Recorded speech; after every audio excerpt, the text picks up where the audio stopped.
Good morning, Professor. Can we Morning. start? Morning, Tara. Okay, can. All right. Good morning, everyone. May I start by saying, industrial relations are the outcomes of employment relationships in an industrial enterprise. It creates a system of rules and regulations to maintain harmonious relations and industrial democracy. We also accept the intervention of the governments to shape the industrial relations through laws, rules, agreements, terms, charters, and so on. But is it enough? Is it sufficient to help solve the problems faced by the workers? Does the existence of trade unions really handle the justice of the workers? And what about those employees that are not under the protection of the trade union?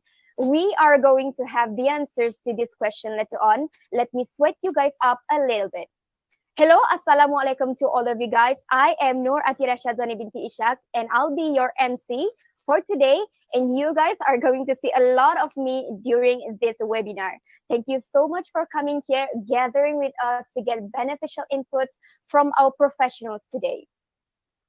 To begin the auspicious event, let us begin fellowship with a prayer guided by Muhammad Shafiq. We would like to invite Muhammad Shafiq to invoke an opening prayer for us. Thank you, Nur Adira. All right, I will start the prayer recitation for the non-Muslim.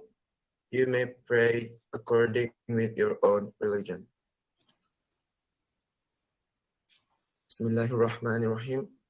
Alhamdulillahi Rabbil Alamin. Wassalatu wassalamu ala ashrafil anbiya'i wal mursalin wa ala alihi wa sahbihi ajma'in. Ya Allah, Ya Rahman, Ya Rahim, hanya padamu sahaja kami panjangkan kesyukuran atas segala rahmat dan kurnia-Mu. Bersempena dengan majlis kami pada hari ini, kami memohon inayah dan taufik-Mu. Kurniakanlah kami kesejahteraan dan kebahagiaan kepada kami. Bukakanlah hati-hati kami, lapangkanlah dada kami, supaya kami dapat mengisi ilmu-Mu dan pengetahuan yang berguna untuk agama, bangsa, dan negara.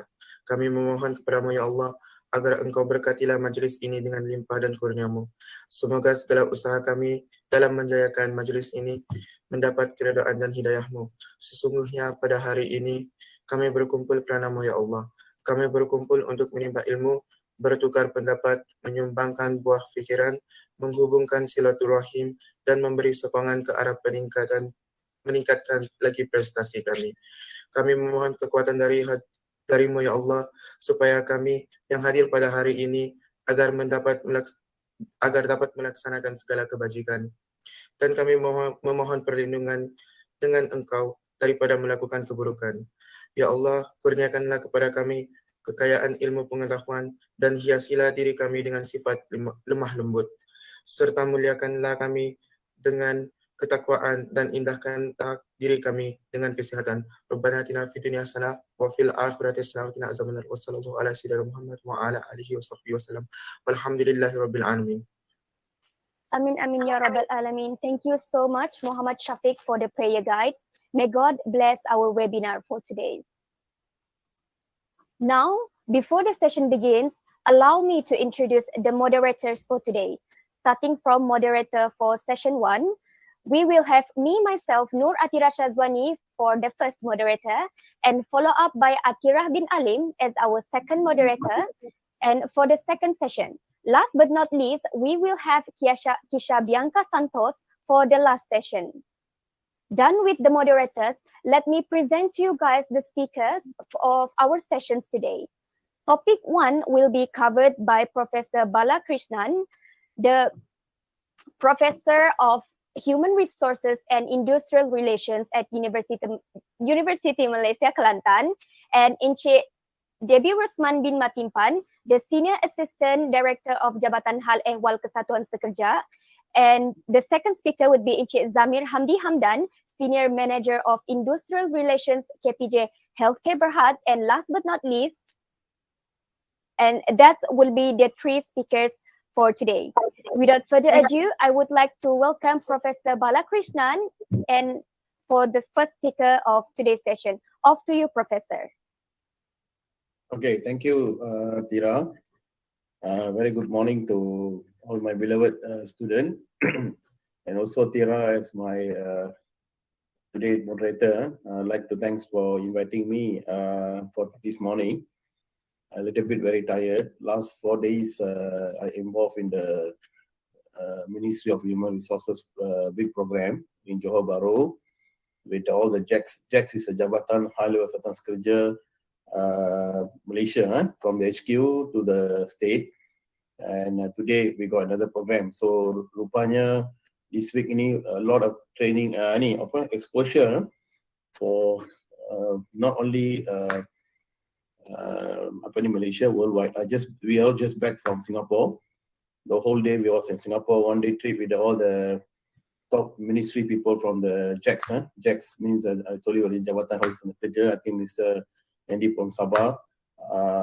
So my role is not only as a lecturer, but Tira, not only lecturer, I'm also helping in the policy in the country, especially on the labor and industrial relation. And the student, how are you? Are you okay? All of you? Semua baik ke? Sudah makan? Sudah sarapan? Yes, Okay, bagus. Macam mana keadaan di Kota Kinabalu? Okay. Saya boleh katakan anak jati Sabah jugalah, walaupun nampak saya mangsa India, tapi saya memulakan kerjaya pertama saya di di sekolah menengah sempurna ada pelajar tahu sempurna di Sabah. Itu kerjaya saya sebagai seorang guru form 6. Lepas saya mengajar bahasa Inggeris di form 3. Ramai pelajar saya sudah keluar dan ada yang sudah pun jadi doktor, PhD dan profesor madya. Ada yang dekat Sabah sekarang So that's how I started my career. My contribution is very big for Sabah. Lepas tu saya adalah pioneer kepada UMS. Waktu tu tidak ada kampus. Saya masih ingat lagi kami diletakkan di Maktab Nasional. Kalau adik-adik tahu, kalau ada yang melalui kampus tu nampak Maktab Nasional So Maktab Nasional itu adalah tempat kami bermula. Lepas tu KKYS, College Community yang atas bukit tu, dan juga Gaya Center. Itulah pejabat kami bermula daripada zero campus. Kalau Tira melalui kampus hari ini UMS, itulah bermula saya. Jadi sumbangan saya bukan setakat itu saja. Saya mulakan dengan rakan-rakan saya, Dr. Zuriza, Puan Salmi dan Cik Fazli dan ramai lagi beberapa orang kawan-kawan saya, dan juga mulakan program hubungan industri di Malaysia. Kita ada 2 saja universiti di Malaysia yang menawarkan program ijazah sarjana muda, UMS, hubungan industri, dan UNIMAS, Labour Studies dan sebagainya. So itu sumbangan saya besar. Selain dari itu, saya juga bergerak dari satu tempat ke tempat. I think adik-adik sini pun tak pernah pergi ke Kinabatangan, Bukit Garam, Persiangan dan semua tu adik tak pernah pergi saya rasa. Tapi saya dah pergi. Saya sebagai seorang guru pernah juga memberi motivasi secara percuma. Saya pernah ingat lagi saya bawa kereta saya daripada Kota Kinabalu melalui Kimanis, Papar. Saya masih lagi tengah malam saya drive kereta untuk naik atas bukit. It's very dangerous place. Tapi untuk anak dan jati bangsa, saya berkorban untuk anak-anak kita di Sabah. Saya sanggup. Saya tahu adik-adik pernah pergi, tak rasa hidup susah. Saya pernah hidup pergi even ke sampai ke atas Kudat, banyak kawasan Kudat. Dan saya masuk kampung, banyak saya masuk kampung. Saya duduk di kampung, saya mengajar. Jadi kalau dikatakan negeri Sabah ni di hati saya lah. Dan saya telah berganjak dari sempurna, pergi Sandakan, sampailah ke ni. Selain dari itu, saya juga banyak membawa satu isu yang besar di negara pada hari ini. Kalau adik-adik tahu, gaji minimum.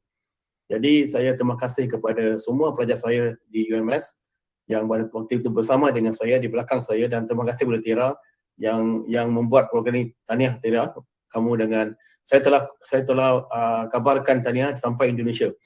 Banyak big university akan join hari ini pada petang pagi ini dari panjang universiti-universiti yang agak terkenal iaitu Universiti Indonesia di Bandung dan juga universiti semua top universiti saya adakan sampai ke seluruh Malaysia, UUM, UNIMAS semua ada share, sehingga BC pun tahu dalam Facebook semua ada share, dan pegawai atas semua tahu, dari MP semua ucapkan tahniah Tira, you bukan saja dikenali di sini tapi you kenali akan di peringkat dunia. Jadi saya rasa apa yang kita buat hari ini student ni adalah saya sangat bangga dengan student pelajar dari Sabah, dan dengan inilah maka kamu akan jadi seorang yang leaders yang akan datang. balik kepada gaji minimum.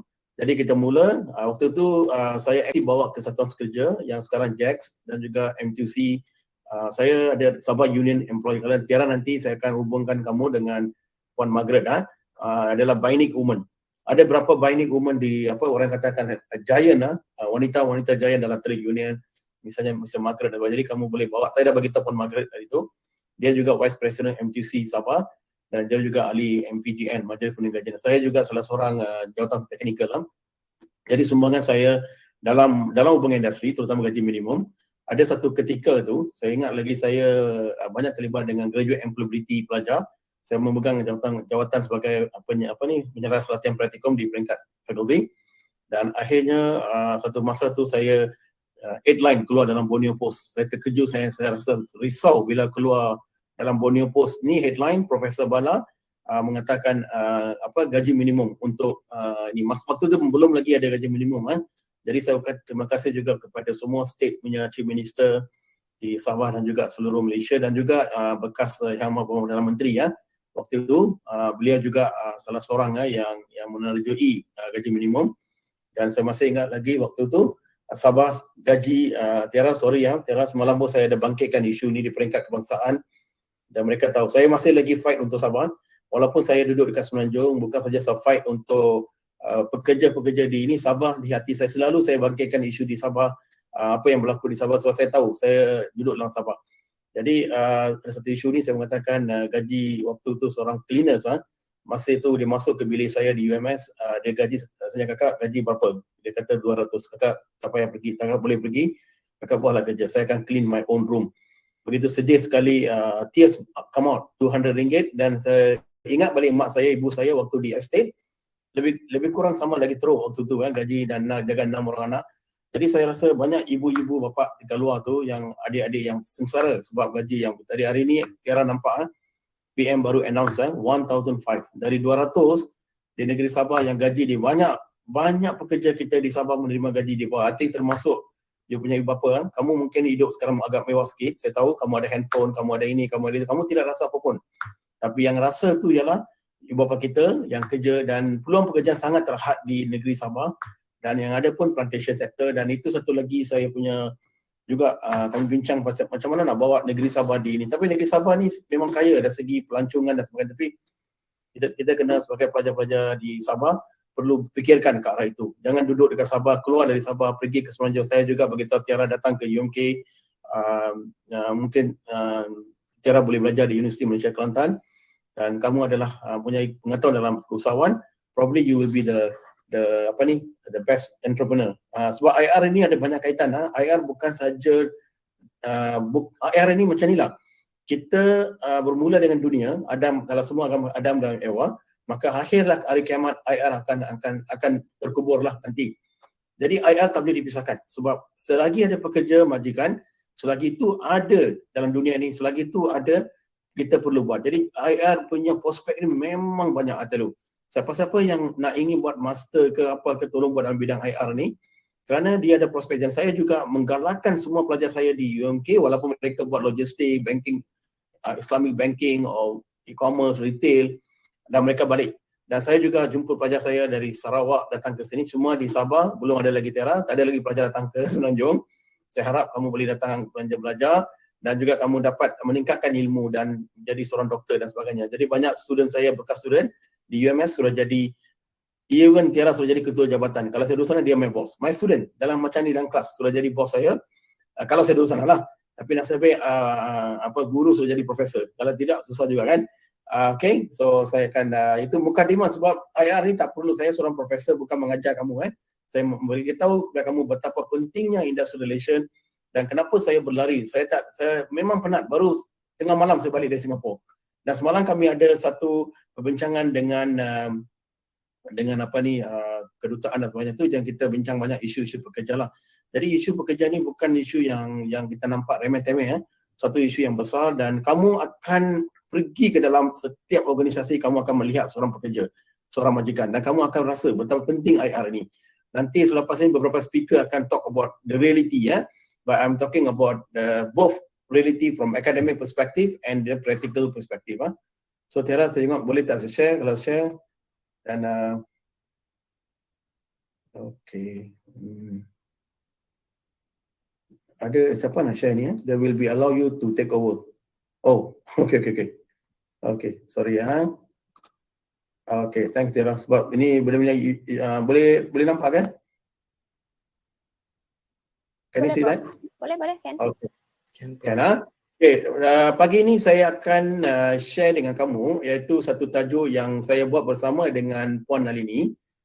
Puan Nalini adalah seorang senior executive dalam human resource, sedang bekerja di syarikat yang sangat besar. Bilangannya lebih daripada 5,000 orang pekerja yang Puan Nalini handle pada ketika ini pun Puan Nalini sedang membuat dalam isu bonus dan sebagainya, dan memang seorang yang saya hormatilah kerana dia adalah seorang pakar dalam bidang sumber manusia, dan beliau sedang membuat kajian PhD di bawah saya. Saya yang jemput beliau. Sebab tu LinkedIn ni penting kalau semua anak-anak kita di sini tolong masuk LinkedIn saya, dan saya juga dengan Tiara. Tiara, are you there? Can you hear me, Tiara? Yes, can. Saya juga ada wujukan YouTube saya sendiri. Banyak isu saya jadi adik-adik kita boleh masuk dalam YouTube saya dan subscribe, dan kamu akan lihat banyak isu saya akan bincang pasal labor sepanjang waktu. Jadi saya punya sharing kalau di kelas terhad kalau di situ ni. Jadi saya juga LinkedIn juga ada, tolong masuk. Di situ pun ada banyak HR manager dan sebagainya. Dan banyak you all boleh gunakan untuk jadi Puan Nalini adalah salah seorang saya jumpa dalam LinkedIn, dan saya jemput beliau, dan beliau memanglah buat industrial relation PhD. Dalam kesibukan begitu pun beliau memang tak ada masa. Beliau telah dalam setahun beliau telah terbitkan, kami berdua telah terbitkan satu book chapter akan datang tak lama lagi di UiTM, dan juga kami pernah bentang paper di Latin America, dan akan satu lagi book chapter akan keluar di Brazil tak lama lagi dalam bidang hubungan industri di Malaysia during the COVID-19.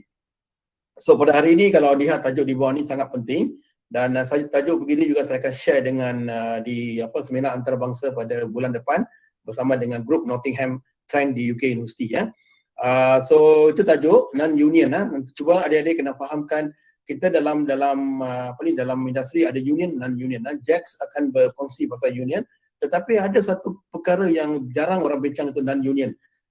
Jadi kita perlu ingat juga banyak syarikat-syarikat di Malaysia ni lebih kurang 93% syarikat ni non-union. Maksudnya tidak ada union, maka di situ kita nampak ada kekurangan, kelemahan lah.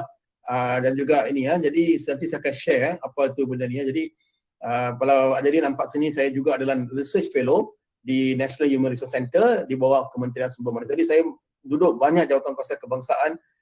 So banyak benda saya akan boleh share dengan ni nanti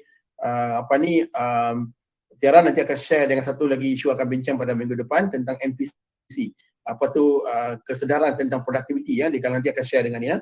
Okay, yang ini pun my student design gambar ini pun my student design. Saya bagi banyak peluang kepada pelajar saya dengan kreativiti, dengan inovasi seperti Tiara buat pada hari ini Kamu adalah seorang telah berjaya dan saya tetap akan sampaikan berita ini dalam Facebook dan juga kepada yang berbahagia Profesor Madya Dr. Datuk Roslin Kadir. Tiara, you punya vektor kan? Tiara? Ya, betul.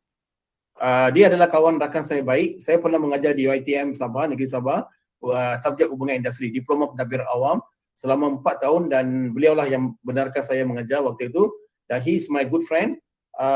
Dr. Kadir, nanti saya bawa itu berita, dan saya juga cuba nak bawa kerjasama antara UiTM dengan UMK dalam kerjasama dalam hubungan industri. Tetap saya akan bawa satu forum nanti, Tiara, bila saya bagi fizikal secara fizikal saya akan datang, saya akan buat itu bersama dengan trade union dan juga GTK dan sebagainya.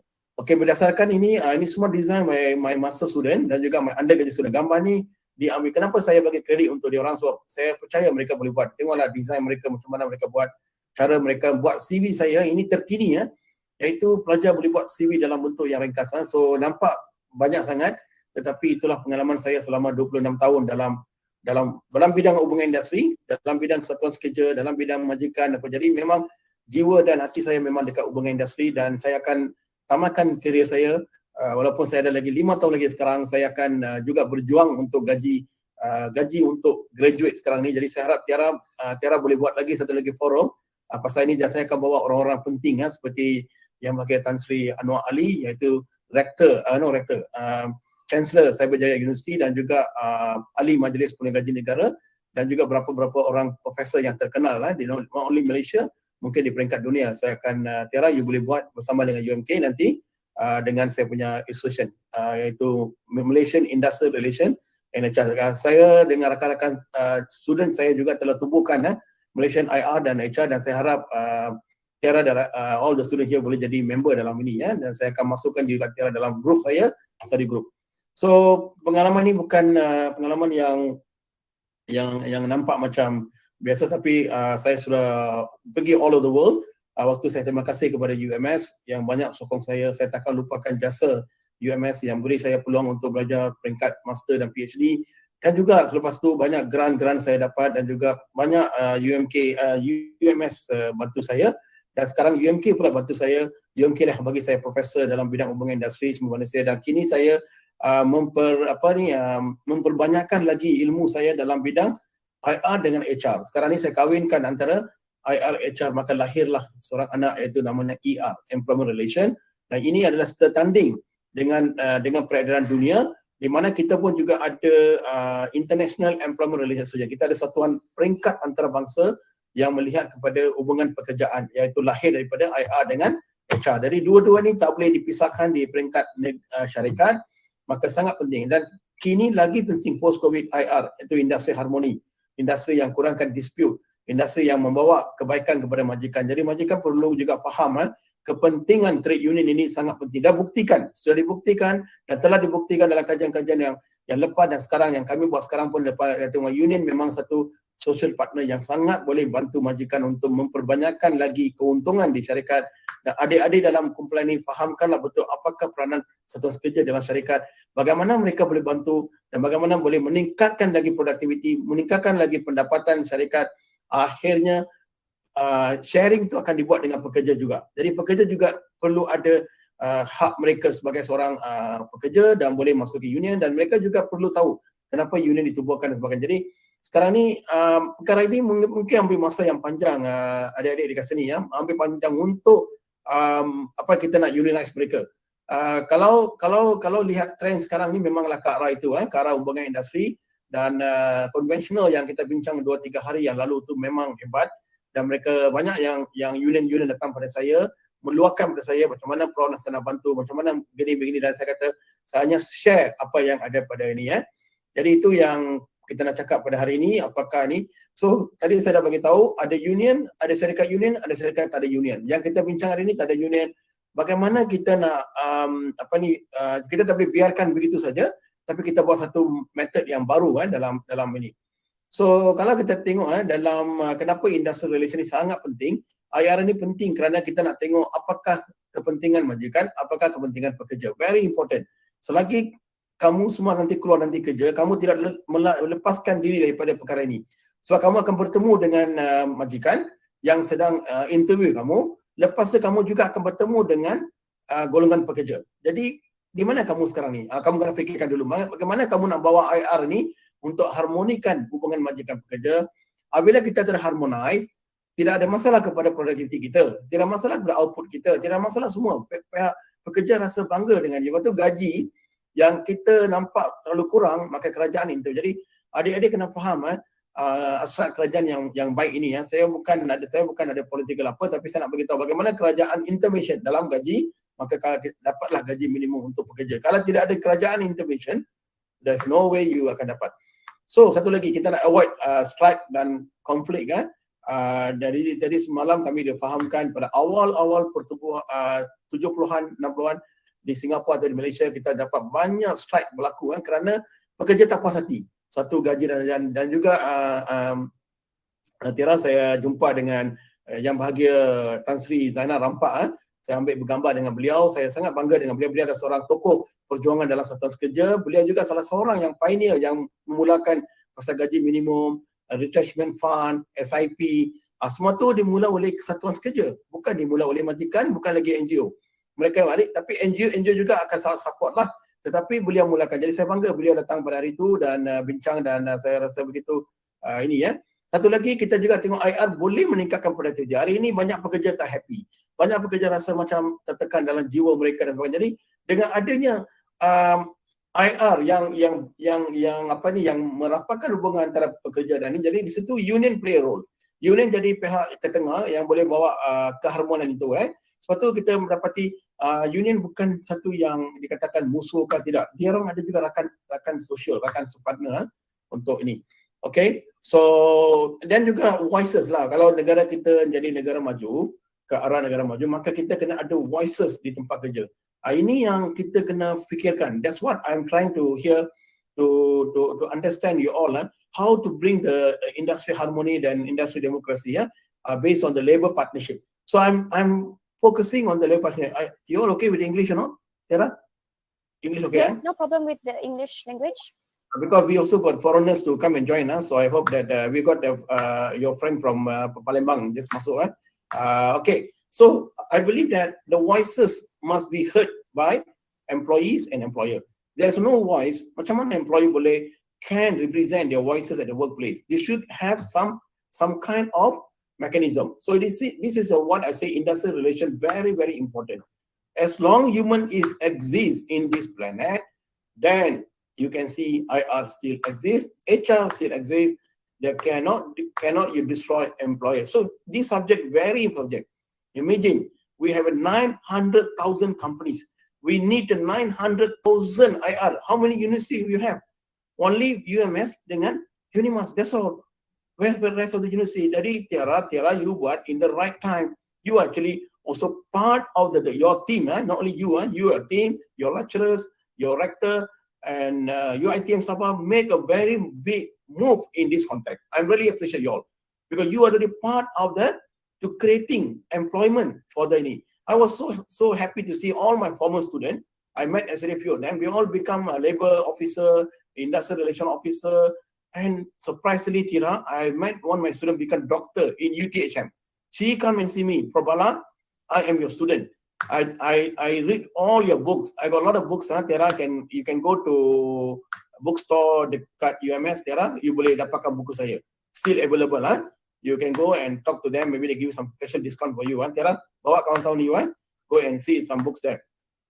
So basically, you know, they are so surprised, you know, how can this thing happen? Because she was a doctor and she's doing IR.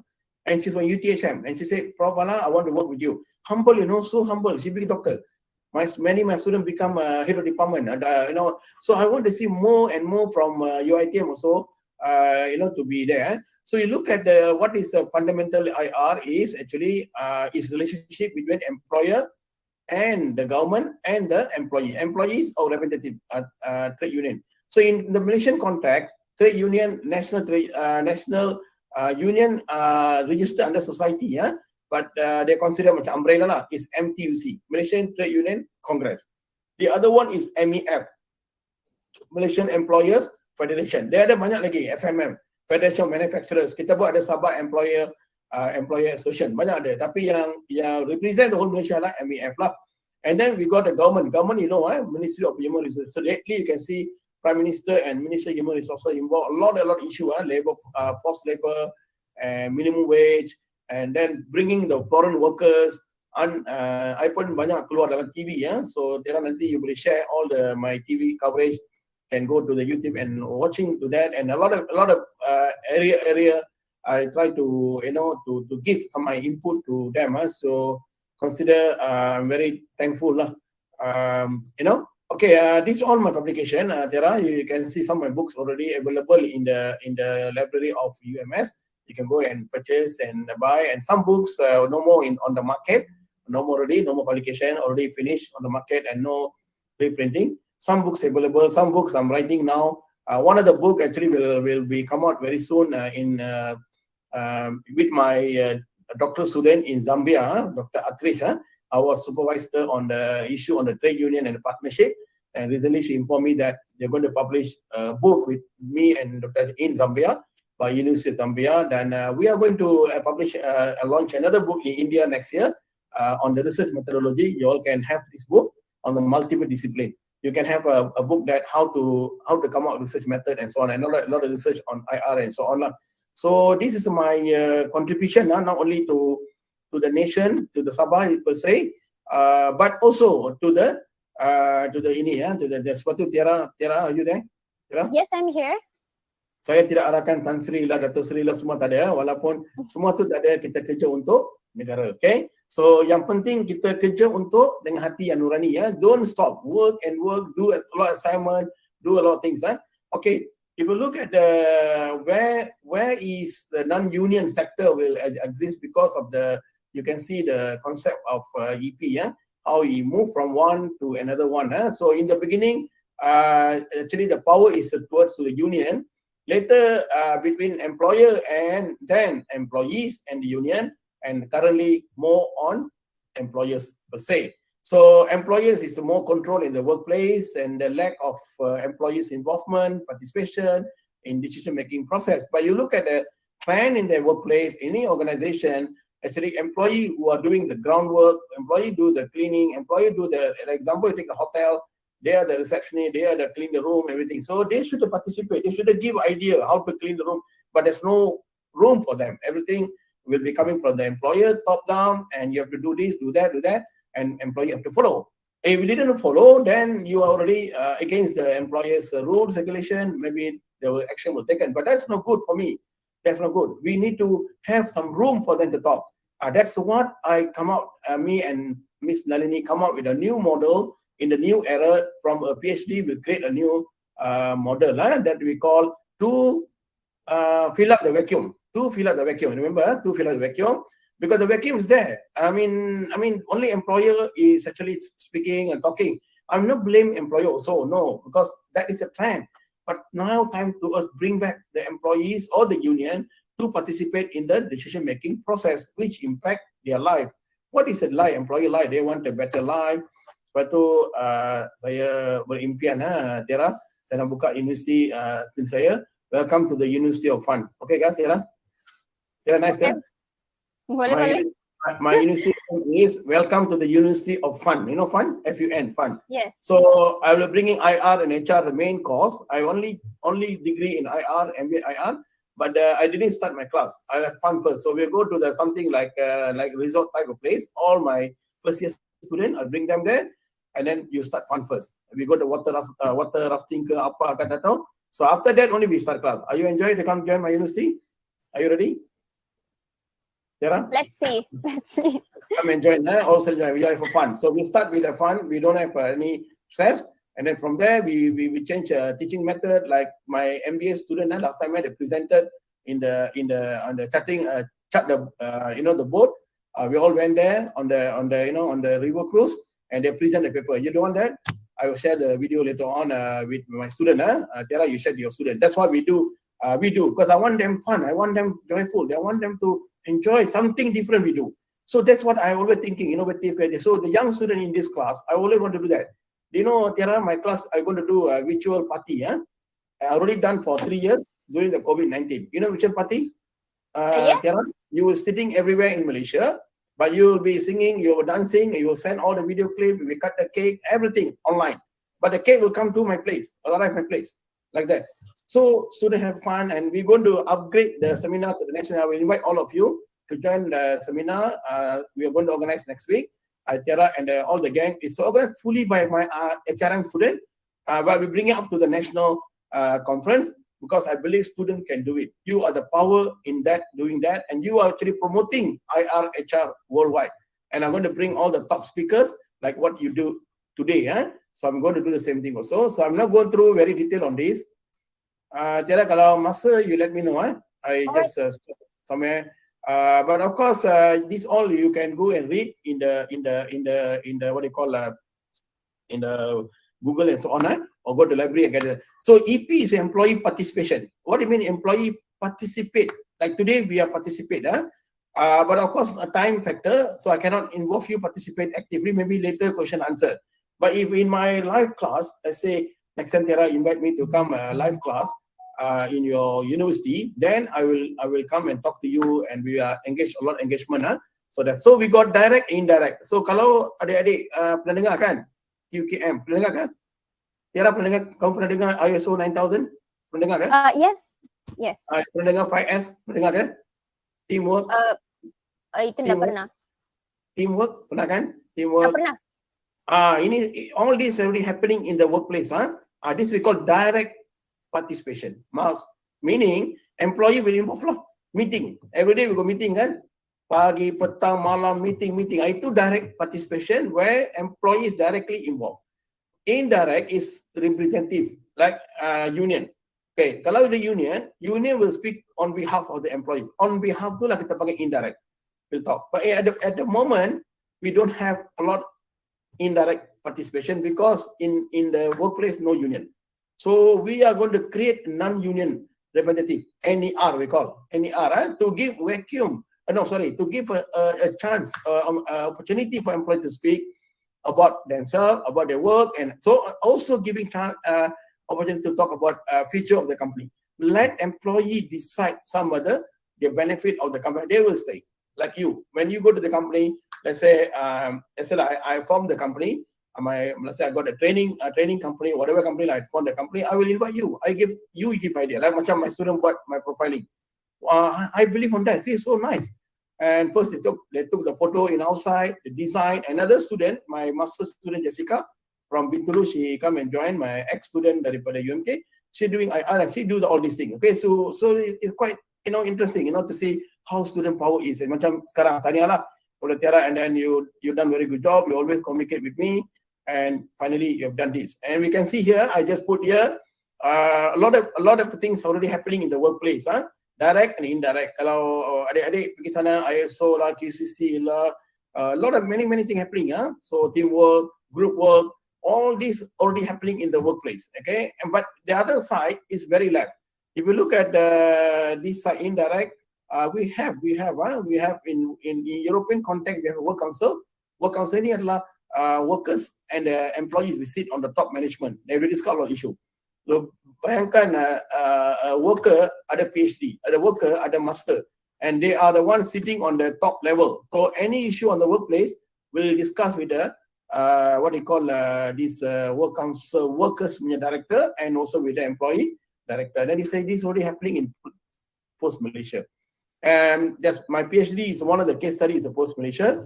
Recently I already message kepada LinkedIn dengan new CEO post Malaysia, I think he's from German, Mr. Chris, I think.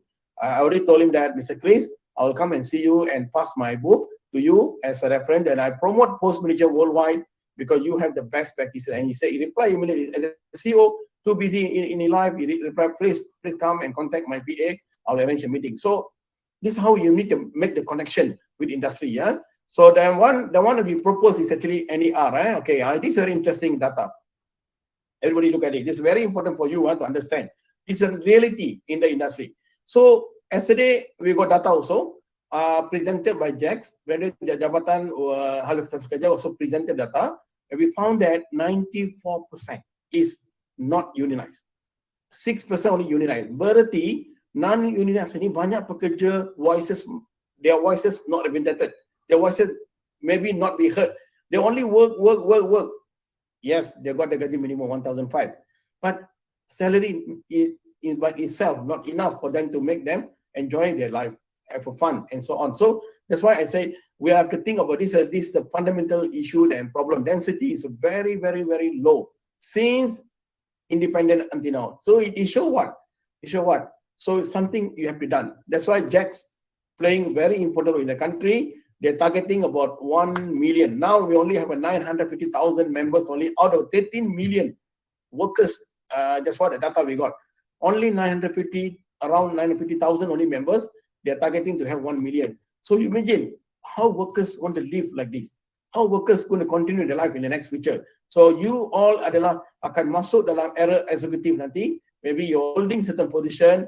You need to think about that. You don't be so negative on the union, but you also maybe think how the union can help you. Maybe you work with some company with the union later on, and then you remember my lecture for today, my sharing for today. Then this is going to happen. So very scary. This is what happening now. So employee kita ni actually Malaysian employee one of the best. They like to talk and so. So imagine during the COVID-19 pandemic dilemma. A lot of people lost a job. A lot of people retrenched. A lot of people, stress, mental stress. And now today, I heard automation will coming. Many companies, even retailing, a hotel, maybe semua akan diambil manufacturing. robot will come under 408, then people lose the job. So if there's a union or there's some body in the workplace, maybe they can discuss before they lay off. So they can ask the employee representative, employer punya wakil, what do you think about this? We are going to do this, we're going to do that. So that made room for them. So look at that, a lot of people, actually the most people lost job in non-union sector, not union sector.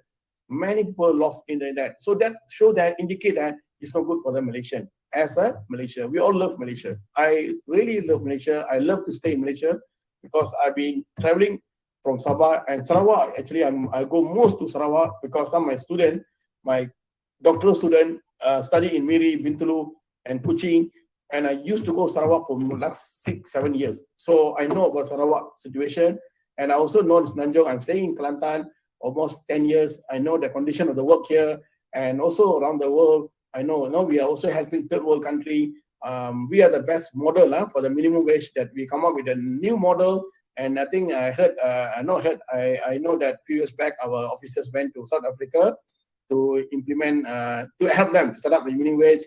And Indonesia also looking at our formula, and many countries in the world looking at our formula. And I believe a few years back in Korea in 2018, I attended and presented a paper on IR. And one of the researchers from India, they're looking at the comparative studies from Malaysia, and I found that Malaysia, even though late to implement the minimum wage compared to other countries, but still we have the best tripartite at the national level before the minimum wage announced. So actually, Prime Minister not announced the wages.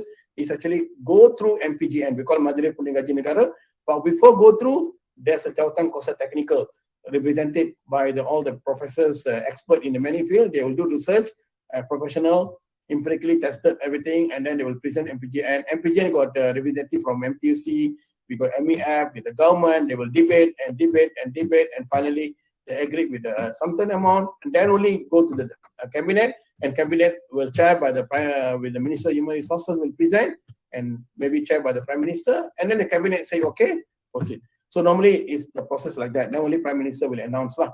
So many people outside there, even students don't know that. Oh, why suddenly announcement make like that? It's not like that. It's under the law. Every 2 years we'll do that. So it's really scary. And look at that. So why non-union very important? This is the question we have to answer.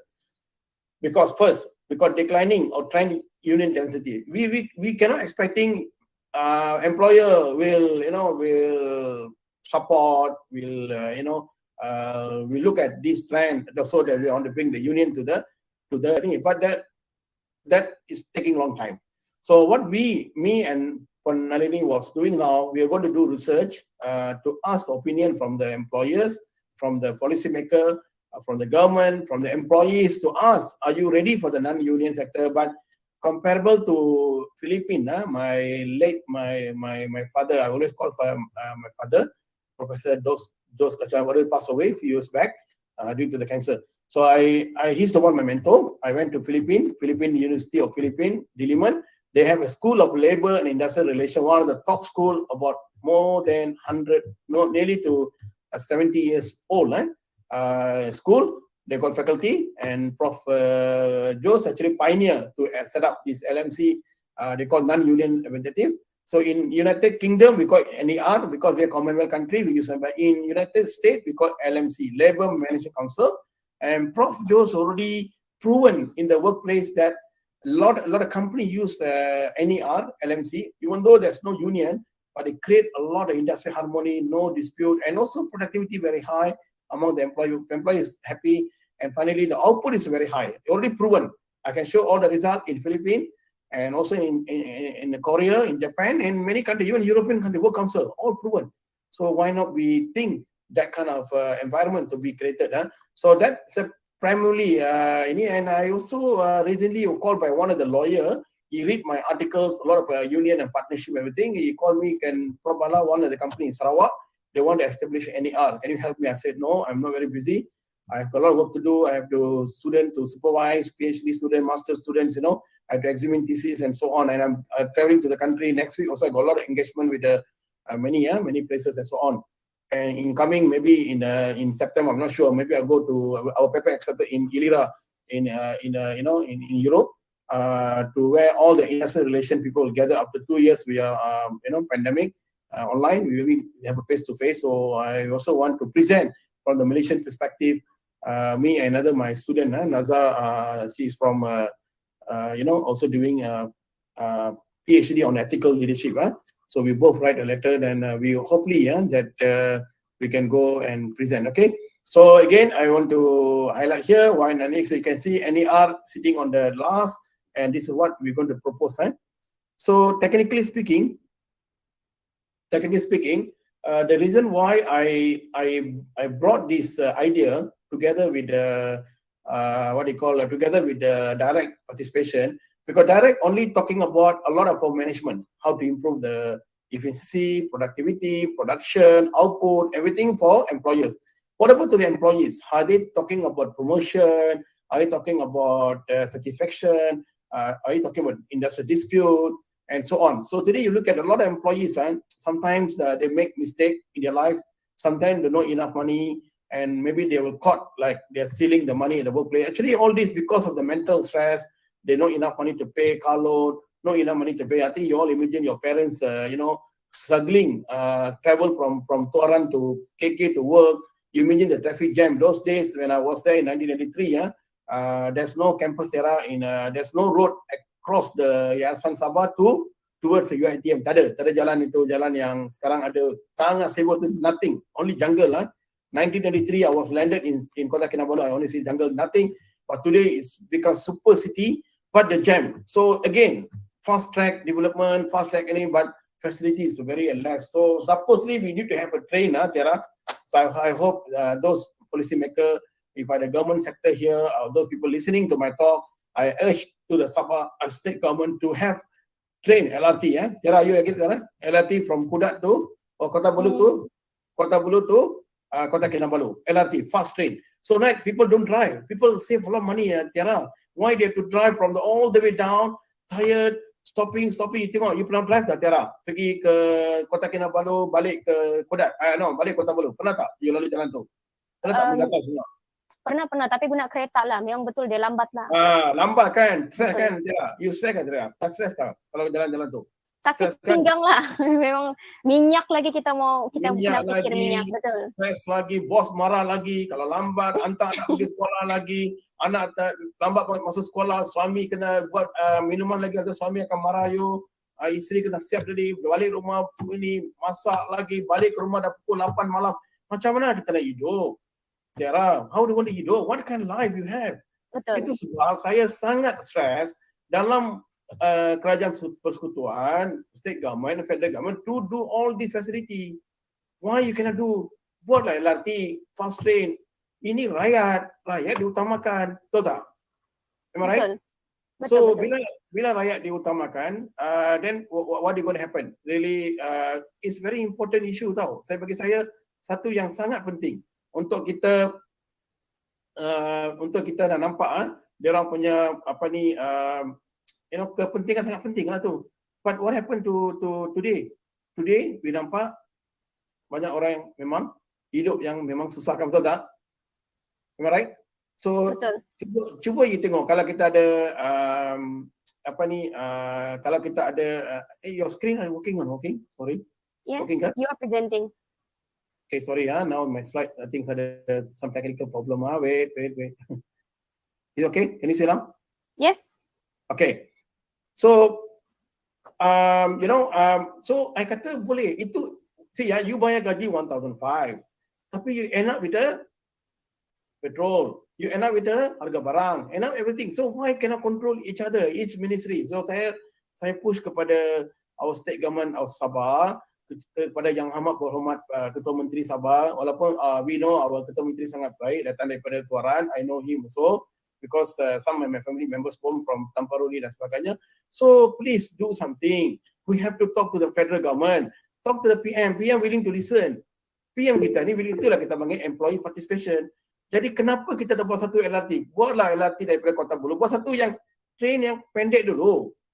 LRT daripada Kota Bulu sampai ke Kota Kinabalu ada stesen dekat mana? Tuaran. Stesen dekat mana? Dekat Menggatal. Lepas tu terus ke Kota Kinabalu, sambunglah ke Papar. Dua-dua kawasan ni very critical for me. Yang lain tu slow. Jadi slow. Why cannot do like this? Tolonglah beli, tolonglah bawa itu. So next election saya mau tengok perkara ni berlaku. Apabila ini berlaku, Tera, kita boleh kurangkan kos kita, naik kereta, kita boleh naik LRT, balik kerja, pulang kerja faster. We don't need to wait time. 1 hour sampai dah. Half an hour sampai dah. Cukup dah. Student pula boleh naik LRT. Tak payah nak lagi. Turun kepada UMS satu. Tengok pergi UKM. Kita ada stesen UKM. Kita stesen dekat UPM. Kenapa mereka boleh komit? Kenapa kita tak boleh buat? Jadi Sabah ni di hati kita. Kena tolong. Sabah Sarawak ni kena tolong. Barulah ini. Jadi siapa yang mulakan? Ada state government. Siapa yang pegang, yang ada kuasa kena buat. Bukan saya kata perkara-perkara ini. Perkara ini penting untuk kita. Jadi ada kaitan dengan hubungan industri harmoni. Kalau seorang pekerja dengan stres, dengan keadaan begitu, dia pergi kerja dekat tempat kerja, bos marah tau. Bos kata kamu ni letih lah hari ni. Adakah pekerja boleh cakap, sir, sorry sir, I have to traffic jam. Along the road ada accident berlaku. I have to stop, kereta tak boleh move, I cannot fly. So Tiara, why not kita buat kereta terbang lah Tiara? Bagi kita orang buat. Boleh tak? You and me, kita buat satu kereta company yang mereka boleh terbang. Senang lah kan? Oh, we need resources. Lots of resources. Tahu kan? Jadi LRT mahal kah? LRT? Tak mahal kan? Tak mahal. Jadi tolong kita fikirkan hal-hal itu Jadi NER ini ada tempat untuk kita menyuarakan our grievances, our problems. Sometimes majikan pun tak faham. We ada anak, we ada suami, we ada isteri. You tahu kan Tiara sekarang divorce berlaku very high. You know that? Tiara, you tahu kan? You know divorce happening very seriously now. You know that? Yeah, especially Why? for those who married younger. Why happen? Why? Cost. Because yes, isteri tak buat minuman teh tarik untuk husband. Dah marah husband kata, isteri tak iron baju, marah lagi. Suami pula never care for the wife, understand, cook tak ada. Jadi apa berlaku? Married today, esok divorce. Ataupun saya tak nak kahwin. Jadi another issue. Nampak tak IR sangat penting? IR ini ada kait satu sama lain. You akan face this. Your time is even worse tau. You know worse? Worse because you're going to face 4.0 IR ke apa IR ke tak kisah. Tapi kenapa kita tak boleh buat benda ni? Saya bagi solution lah sekarang Tiara. Bukan saya bagi apa. Tiara buatlah solution. Kalau siapa dengar di luar tu, dalam YouTube ke apa, kita buatlah daripada walaupun kos itu kewajipan seorang pemimpin untuk rakyat ni. Kalau saya jadi Tiara, saya jadi menteri di Sabah. Apa saya buat? Tiara saya buat. First saya buat apa tahu? LRT. Saya fight dengan PM. Kita punya rakyat semua sengsara sekarang. Boleh tak bagi grant untuk kami buat? Saya akan talk to Menteri Pengangkutan. Menteri Pengangkutan turun ke Sabah. You lihat sendiri. You drive. Duduk dengan saya dulu. Okay, come. You drive from pukul 8 daripada Kudat. You duduk dengan saya. Kita pergi ke Kota Kinabalu. A lot of people drive from Kudat tahu. Sometimes Kudat, Kota Merudu. Sebab sewa rumah tinggi. Tiara dekat Kota Kinabalu. How much sewa rumah? Satu yang saya tahu lah. Saya ada rumah dulu. Saya tahu. How much? It cost about RM2,000 tahu. You boleh sewa tak? Dengan gaji RM1,500. Jadi, kenapa kita macam look at the Korea, look at the Japan, look at the Australia, mereka pengangkutan semua lengkap. Kereta api, bas akan pergi ke rumah mereka. So why we cannot? Student nak travel to UiTM, student travel to UMS, senang je. So ini semua fikirlah, takkanlah itu pun kita nak bagi tahu kan. So I think we go for solution problem. Saya bagi solution saja sekarang ni. Adakah kita perlu buat? So saya kalau buat, saya akan turun padang, saya akan lihat rakyat yang sengsara. I turun dekat orang kampung. What do you want now sekarang? Orang kampung cakap, alah jalan raya. Okay, kita buat jalan raya. Jalan raya pun tak ada Tiara di Sabah. Banyak tempat kita pakai jalan gravel. Kita boleh pergi Bukit Garam tak? Gravel. Tak boleh keluar. Pergi Kudat semua tu, tak boleh keluar. Kalau hujan dapat banjir, macam mana keluar? Saya pernah hadapi itu, hidup. In 1993, saya masuk kampung saya dekat Tampuruli semua. Banjir, tak boleh masuk ke situ. Tetapi hari ini, saya bangga. Sebab kerajaan telah buat benda-benda ni di kampung. Orang senang pergi ulang alik. Sudah ada jalan raya di kampung kita, dekat-dekat ni. So, why we cannot figure like that? So, you nampak tak? IR ini sangat penting. Bukan tak penting. Ada kaitan dengan seorang pekerja. Kalau seorang pekerja itu happy, work very hard, produktiviti akan naik. Maka negeri Sabah akan naik. Memang naik. Kalau produktiviti naik, produk akan naik, automatically the income or the Sabah state pun will increase. Then Sabah state can use that money to pay back to our workers, create employment. We need a lot of employment. We need jadi pelajar-pelajar adik-adik dekat sini, tolong keluarlah daripada sini, pergilah ke Semenanjung, pergilah melawat UMK, pergilah melawat universiti-universiti lain, buat lawatan. Kenapa tak boleh buat? Pergilah ke Singapura, pergi tengok ni. Why cannot do? Why you're sitting there all the time? Open your mindset. Pelajar Sabah ni pula, Syed nak tinggal di Sabah je. Nak apply Sabah. Tengok Tiara. Daripada Tawang, Sabah. Kenapa tak nak pergi ke Semenanjung, belajarlah sana, open your mind. So look at me, I'm traveling everywhere. Why? I learn a lot of new things. In fact, I learn from myself. So for me, it's like this. I want to see something going to happen in the so I bagi very good solution, Tiara, how to improve the employee relation harmony buat LRT. Siapkan, inilah masa kita kena buat LRT daripada tak payah jauh sangat, Kota Beluk tu KK tu Papal. These dua jalan kena buat cepat saya. Highway tu jangan buang banyak duit.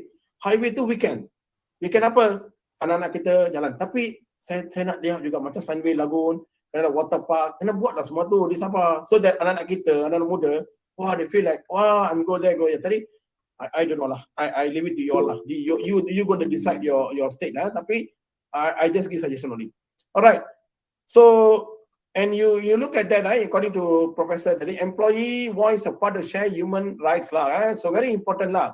Kita kena ada voices to be represented, and that's why you see unheard. Banyak kita punya voice tak unheard, tak dengar. Sebab tidak ada satu badan perwakilan. We call non-union representative. Non-union representative ini very important because you have some kind of committee to discuss issue related to you and to the company. So why not company? So LMC, Philippines, one of the best model. We can follow their model. Why late Prof Joe Kachalian already promoted, already established? Why we cannot? That's why it is also my initiative lah to set up all this. So actually NER is critical. So when HR managers, I talk to many HR managers with them, they believe on this. They want something to be done. So I think a lot of CEO, a lot of owner, lembaga, board of directors of the company, please be heard by the employee voice. So it's kind of a bottom-up approach, very important, rather than top-down. Are you agree, Tiara? Which one you prefer, Brad? Bottom-up or top-down? Which one?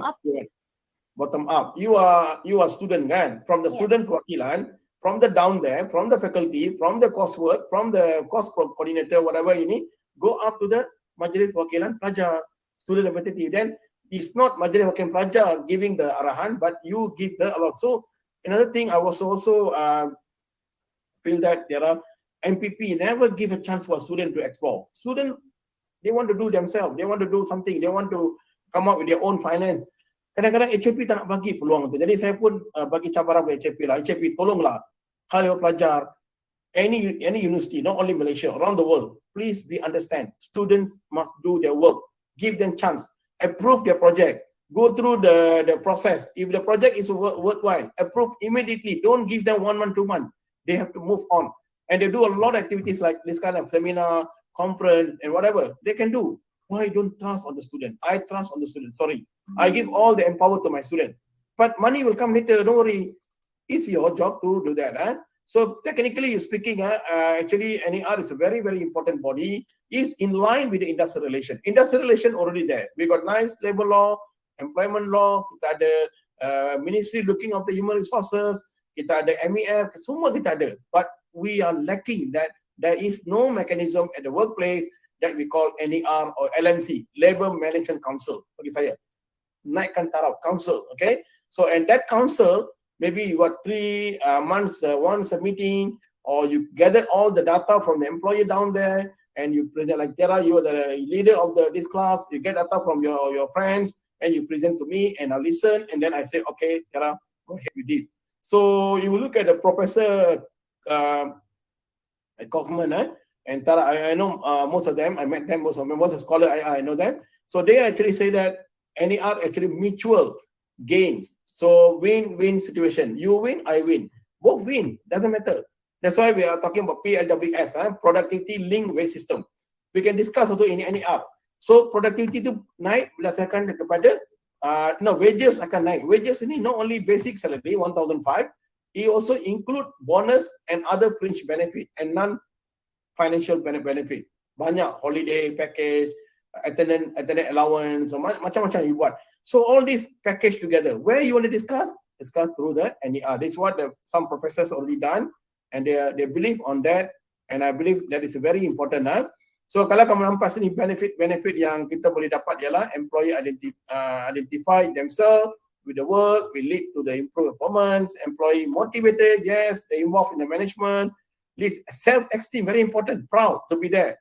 Example, Tiara, I'm staying in UMS for more than 17 years. You believe or not, Tiara? Yes. 17 years, I can leave anytime, Tiara. I can work in Singapore, I can work in Australia, anytime I can leave, with my qualification, I can leave. Anytime I can go to Canada, anytime I can go to UK, and my salary is triple or 4 times higher. But I love Malaysia. If I go, what can have happened to the IR student? What happened to our research? What happened to our policy in the country? So I have right, but I stay in UMS until 17 years. Then I was asked to go to UMK to develop the university because they are new. I'm not going apply there. Tara, no. If no, I stay in Sabah until now. I retire at Sabah, but they asked me help to go there. So actually transfer is normal. G to G, government to government. UMK waktu tu masih lagi universiti baru. So we are there to help so they're giving me a professor 2-in-1 lah. I go there help. They also reward me. Rewarding very important kan, Tiara. You work, no reward. So UMK reward lah. Apa masalahnya kan? So and waktu tu saya juga mohon Sabah lah to reconsider me to stay back. Tapi tak apalah. It's okay. So I go to serve them. Now only 10 years di Kelantan tahu tak, Tiara? 10 years. Walaupun saya nampak, yalah, it's not easy to adapt to the diversity of the culture, everything, like Sabah also. I already adjust to that. Now I bring all my IR student come and study under me. I got 20 students doing my doctorate under me now, at the moment. Alright, I also be adjunct professor in many university, private university now. So I'm helping many new universities, and so itu adalah kita punya manpower. Jadi saya harap adik-adik pun begitu juga. You have to help, and then you also helping in the communication. Kalau one way communication, katakan sekarang ni kita one way lah, so kita tak ada masalah kan. Tapi dalam kelas ni saya banyak buat two way. Banyak saya bagi assignment two way, bagi mereka case study, mereka buat seminar macam buat ni. Jadi nanti tengoklah, saya akan hantar Tiara berapa poster. Tiara student sendiri buat poster tu, saya design, suruh mereka design dia in the group, and they come up very creative. I tell you, very nice. Because I said, this is your work. You keep the work. When you go to interview, show to your employer. Kalau you buat assignment macam biasa aja, nothing, then there's no creativity lah. How the employer will take you? They think that this student lecture lah, student. So I create the venue for them. So they organize a conference, they organize this, semua ada proven. When the company look at profile, wow, you done this. You work with the Professor Bala. Bala is an IR expert. People know in Malaysia. Many people knows I'm an expert in HR and IR. So they will know that. So from this, how to improve yourself, rebranding yourself. Rebrand yourself, your profile picture kena change, your Facebook kena upload yang very important. Instagram tak apalah, you punya own lah kan. Itu that media for you to share everything. But come to the LinkedIn or Facebook, you have to be careful because a lot of people looking at you, right? So itu satu yang saya memberi cabaran kepada anak-anak kita di sini ya. So I think very interesting lah, I tell you, okay. In Malaysia, only we have NER safety committee. That's all under the law. Under law, OSHA 1994 only allowed to form the JCC as a NER only committee. Safety committee only issue safety committee. The line tak ada kan. So this also another things lah. We need to consider that. Okay, so I think most of the issue now at this moment actually very important to how to tackle the workplace at any. So thank you very much. Okay, so sorry, before that I'd like to say the contribution that Panalini and myself we're going to do is actually we're going to propose a new model, new era of employment relation under the IR.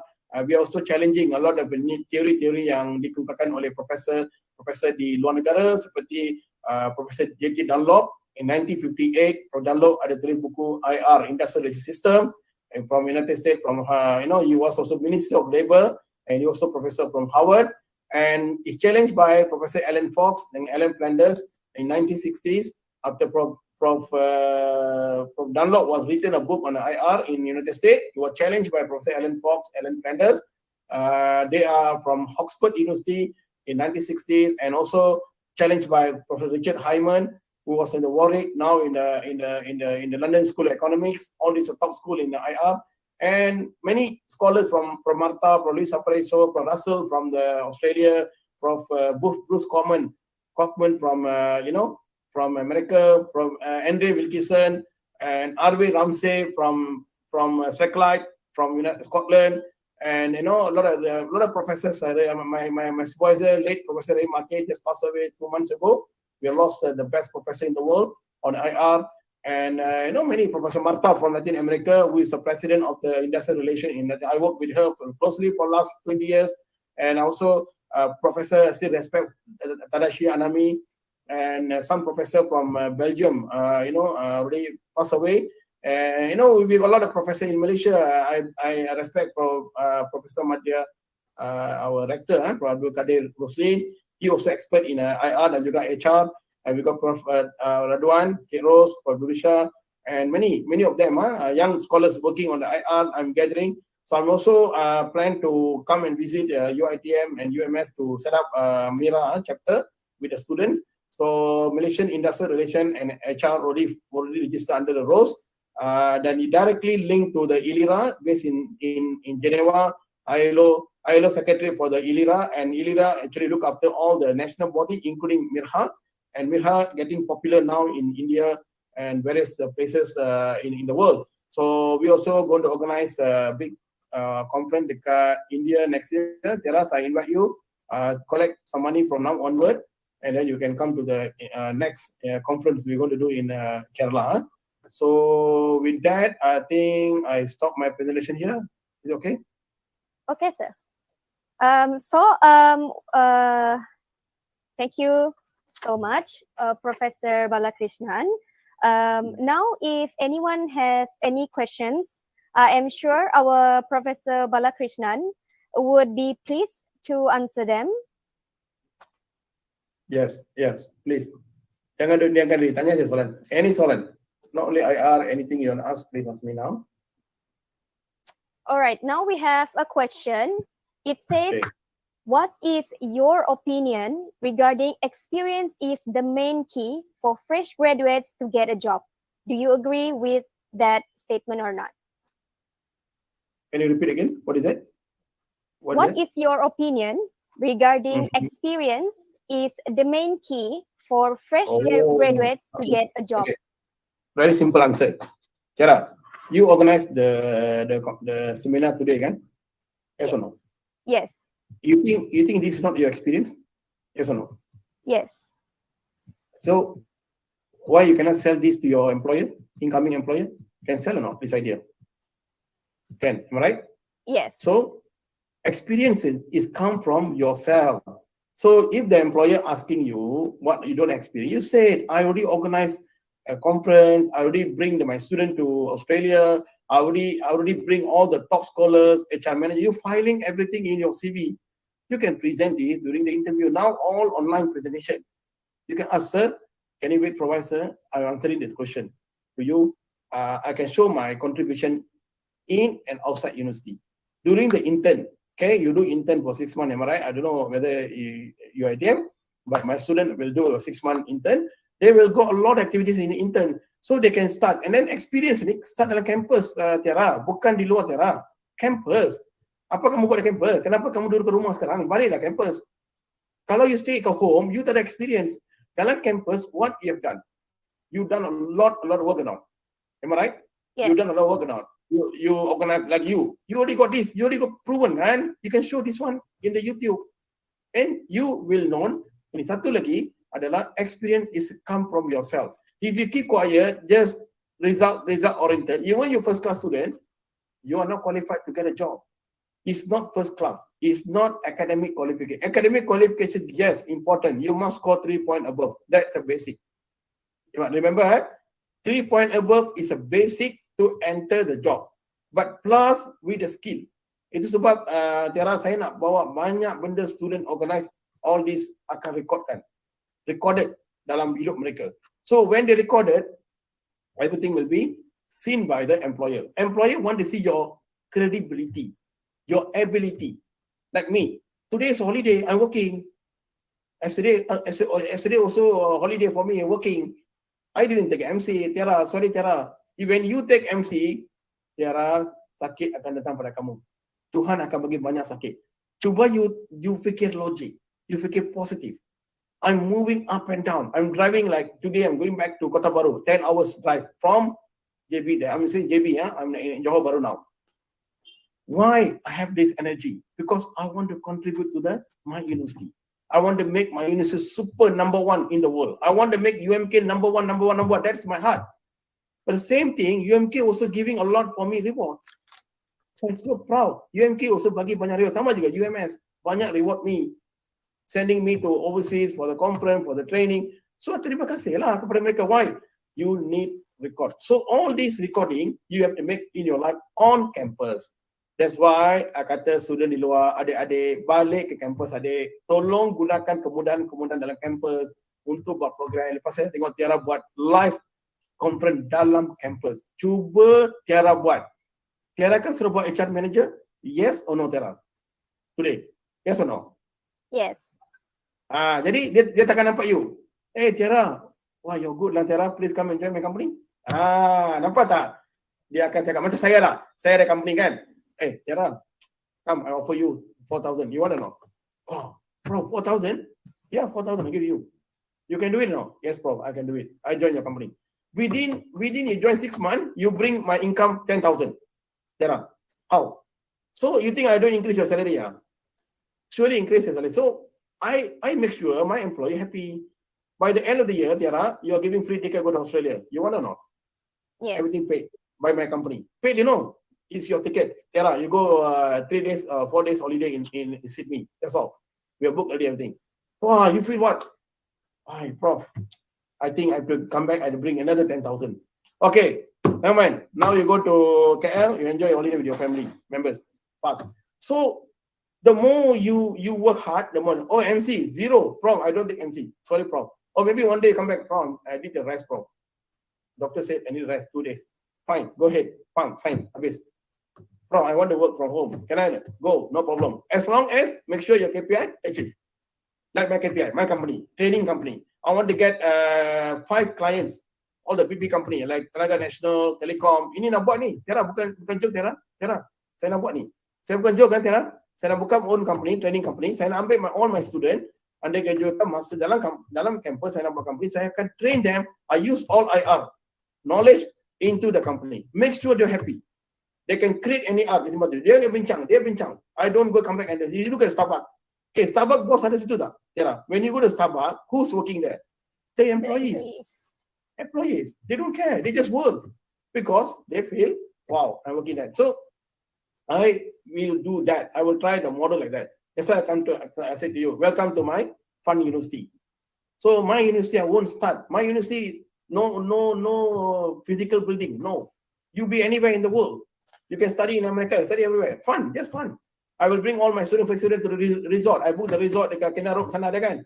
Ada kan Eco ke tak apa. Okay, masuk hutan, enjoy your life. Bukan hutan lah, pergi buat something like like crafting ke, atau pergi kepada Tampar Rodi kan kita ada crafting tu. Pergi buat tu lah. Then balik. Wow, balik masuk kelas. So what is your experience? Bro, I really love IR. I want to come back to IR. You see, after this, many of you will go to IR and practice. Many my students in Sabah. Whenever I go Sabah, Prof, kenal saya tak? I tak kenal you. Prof, are your student? I pun lupa kan. I'm now in the HR. I'm now in the IR. I feel bangga. Semalam tu kan, seorang student lari ke UiTM. Prof, I'm your student. I'm a doctor. Doctor, I study your book. Walaupun saya tak jumpa Prof, masa tu Prof belajar di PhD, tapi I follow you. Kenapa dia ada hati macam tu? Sebab everybody follow me. After this, please come back and we do more program. Mira, Tiara, kita akan buat Mirha engagement di UiTM. Kita akan sign MOU dengan ini. Saya akan bawa rektor juga sebagai speaker. Tolong arrange satu talk lepas pandemik ini Tiara di Sabah. Maybe September. Panggil semua datang bersama dengan saya dengan rektor. Akan jadi panel. Dan kita jemput juga GTK. Kita jemput juga Puan Margaret. Kita buat satu forum bincang pasal gaji graduate di negeri Sabah. Macam mana kita ini, dan saya nak announce juga, I want to announce to all of you, my student Encik Anthony adalah pengarah, dia pengarah koperasi acting pengarah koperasi angkasa di Sabah. Encik Anthony ada experience more than 40 years. He doing masters. We come up with a new model for graduate employability. Kita nak bawa semua graduate di Sabah yang sedang kerja masuk dalam koperasi di Sabah, dan they will do all the they become the work and sit in the koperasi, and they got two double role. One is employer, one is shareholders. Itu model kita bawa, dan Ms. Anthony akan bantu. Saya harap juga Tiara, you akan masuk juga dalam program ini, which is we are going to have soon, and I'll be coming to Sabah also. Please invite me, Tiara. Furniture tu jangan lupa, we talk later, but you make a big forum, and kalau boleh together dengan UMS. You work dengan UMS, saya akan bagi Dr. Lim punya number, Beatrice Lim, then you work with the UMS and UiTM, organize this, okay? And kita akan join dengan JAX, dengan GTK, dan juga dengan dengan Sabah Union Employees. So we will do that. I'll be coming there. So use my ini ya. Normally jangan organize just organize hari Khamis, and then we will. So we can do a lot of activities. Seperti saya kata, kita boleh buat dan bawa press semua datang ke situ. Boleh ya, Tiara, boleh bawa press semua dan kita highlight seperti saya kata, MRT, kita buat LRT ke MRT ke dalam campus. Mungkin kita buat MRT yang light daripada Kota Kinabalu ke UMS. Student boleh pergi ke campus ke Kota Kinabalu and come back. They don't feel stressed. And I think that's going to happen lah. Okay, thanks.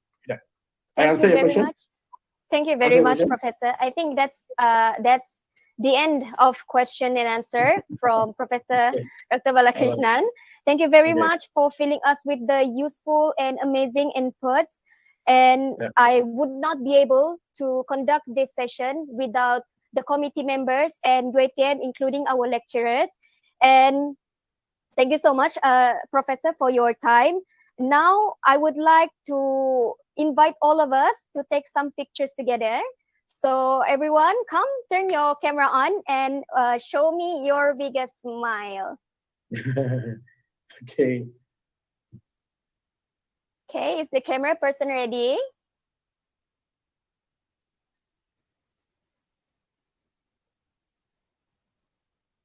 Okay, in 3, 2, 1, smile. Okay. Okay, another freestyle. Come on. In 3, 2, 1. Okay, thank you very much, everyone. So now we are going to have a short break. We are going to continue the next session at 10:15 a.m. But make sure kindly check the chat box because it is for your own e-certificates and attendance. We are going to be back at 10:15 a.m. Tiara, share the photo with me. All right, sure. Thank you very much, Professor. So students semua share dalam Facebook you lah program ini ya. Kita naikkan nama Tiara lah. This is your team lah. Okay. Okay, bye-bye. Bye. Thank you very much, Prof. Thank you, Prof. Okay, bye-bye. Take care. Bye.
Alright guys, hello. We are back for the second session of our webinar.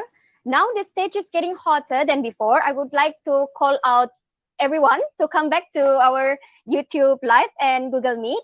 Now, let me drift you guys again for the next moderator and the next topic. Off to you, Atira. So, thank you, Tira. So, hi, Assalamualaikum and good morning, everyone. My name is Atira binti Abdul Alim and I will be moderating for this session. I'm glad to welcome our speaker, Mr. ZAMIR HAMDY HAMDAN, a Senior Manager Industrial Relations of Group Human Resources Management from KPJ Healthcare Berhad. The topic for this session is ethical issues in the workplace. Before we start, please give an attention to our speaker.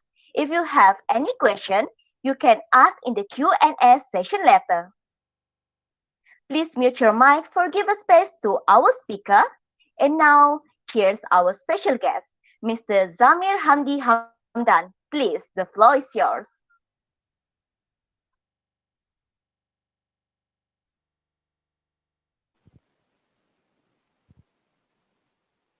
Sir, I believe you are unmuted.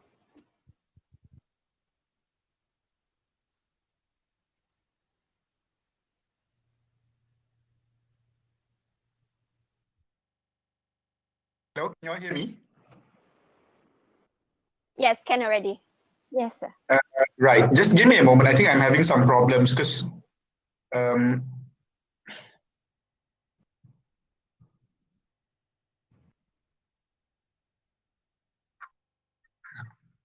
y'all can hear me right now? Can, sir. Yes, sir, can. Yeah, great. So good morning. Firstly, I mean, I have to apologize because my voice is not going to be very clear. I have unfortunately tested positive for COVID-19 a couple of days ago while at work. So it's one of those, yes, dapat cuti free, you know, which is, I suppose, very relevant to the topic that we want to discuss today about ethical issues in the workplace. So, you know, a bit of an issue right there. If you feel that you can't hear me or anything like that, can you just, you know, shout it out so I can work on the right setting? So may I know who's controlling the screen? I am, sir. Yeah, Natalie. If I tell you to, you know, move to the next slide, that's you will be the one who's going to do that, yeah? Yeah, I will. All right. So before we maybe we can go to the next slide because I just want to have a bit of an engagement. So, you know, what I usually do in my talks is I just want to make sure that everyone's attentive and everyone pays attention. I have some games I want to play. The first is has nothing to do with the with the topic. And unfortunately does not have a 5 ringgit Grab credit yet. That will be the second game. The first game is I want you to guess what I am wearing below the waist.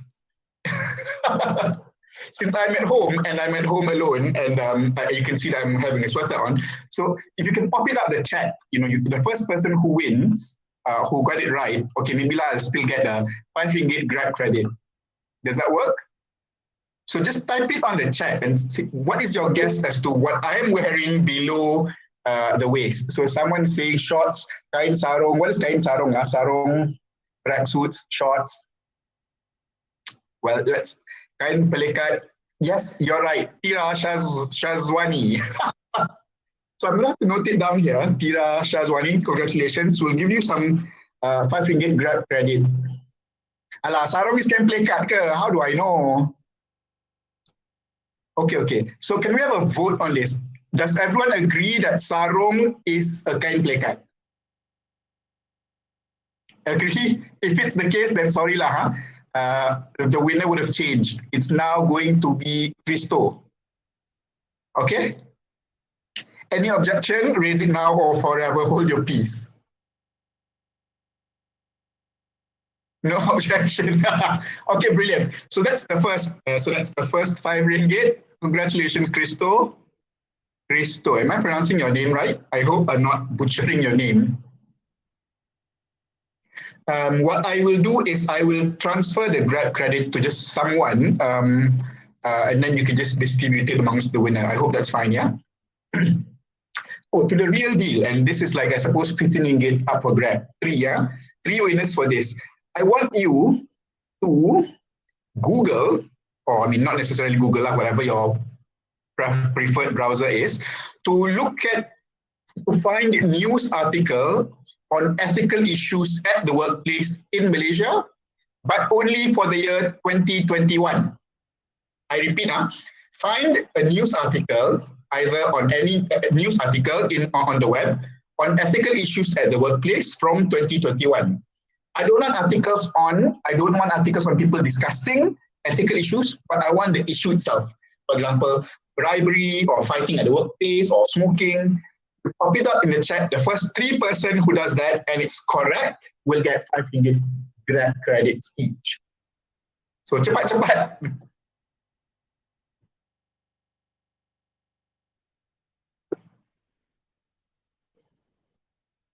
Bukan.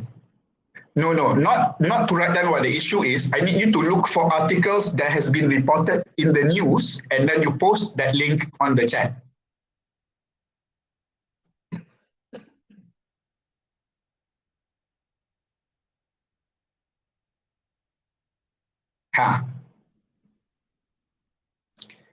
Shafiq Ikmal has sent one. That's good. So that's 1 person.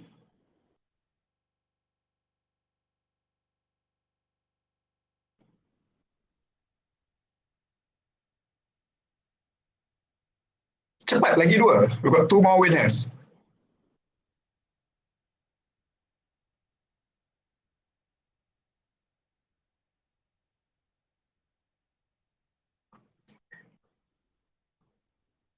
We've got Natalie and Shahira.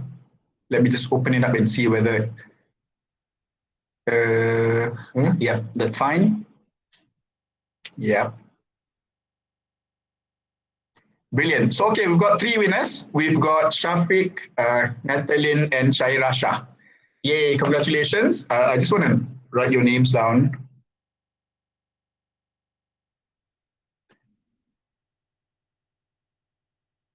We'll transfer the Grab credits to someone later. So can someone who's organizing this just I don't know, email me or something, your phone number, then I'll transfer the Grab credit. Is that okay? Sure, sir. Can we move on to the next slide, please? Right. So these are essentially the 4 things I wanted to speak to you about.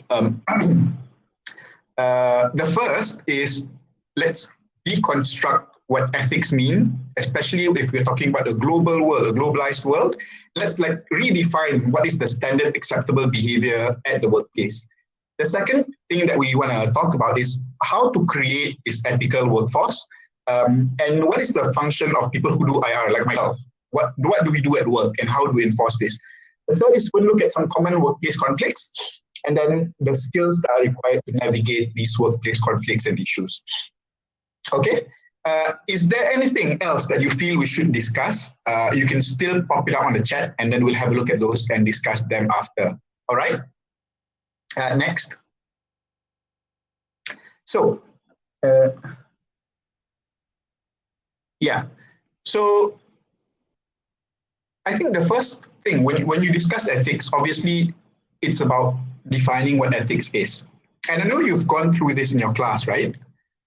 So can someone just explain to me, either verbally, if you can unmute yourself, just tell me what you think ethic means. And the second question is, how do you know whether something is ethical or not? Volunteer from anyone? Or is it going to be one of those cases where I look at the people in the list and then macam panggil nama, dan terus Muhammad Habibullah has left the meeting? Sir, correct me if I'm wrong, sir, about ethics. Yes. Sir. So ethics ni dia boleh consider dengan perkara yang baik lah, macam contohnya di dalam pekerjaan dia macam kita bersopan santun dengan orang lain begitu. Bersopan santun? Contoh. Okay, macam, betul. Okay. Jadi itu ethics lah. Dia ada macam perkara, dia mutu kepada perkara yang baik, ethics.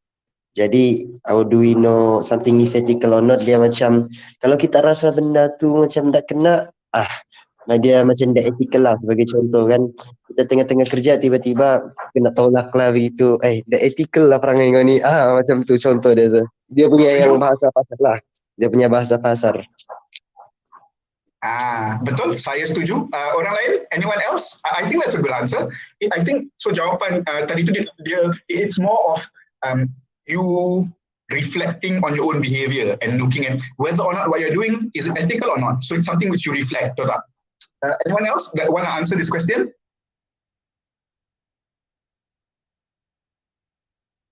Can you get someone from the ladies?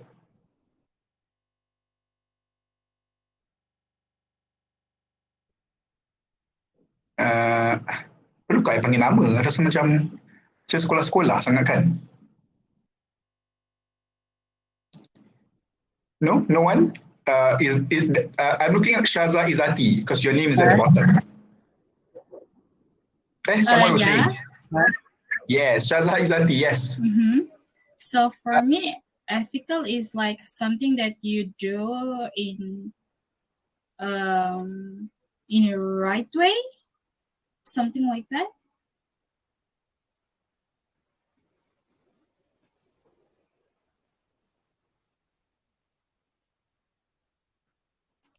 Sorry, I was muted. Sorry, can you say that again? So basically, for me, ethics is like something that you do, basically maybe in your daily life basis, something that right.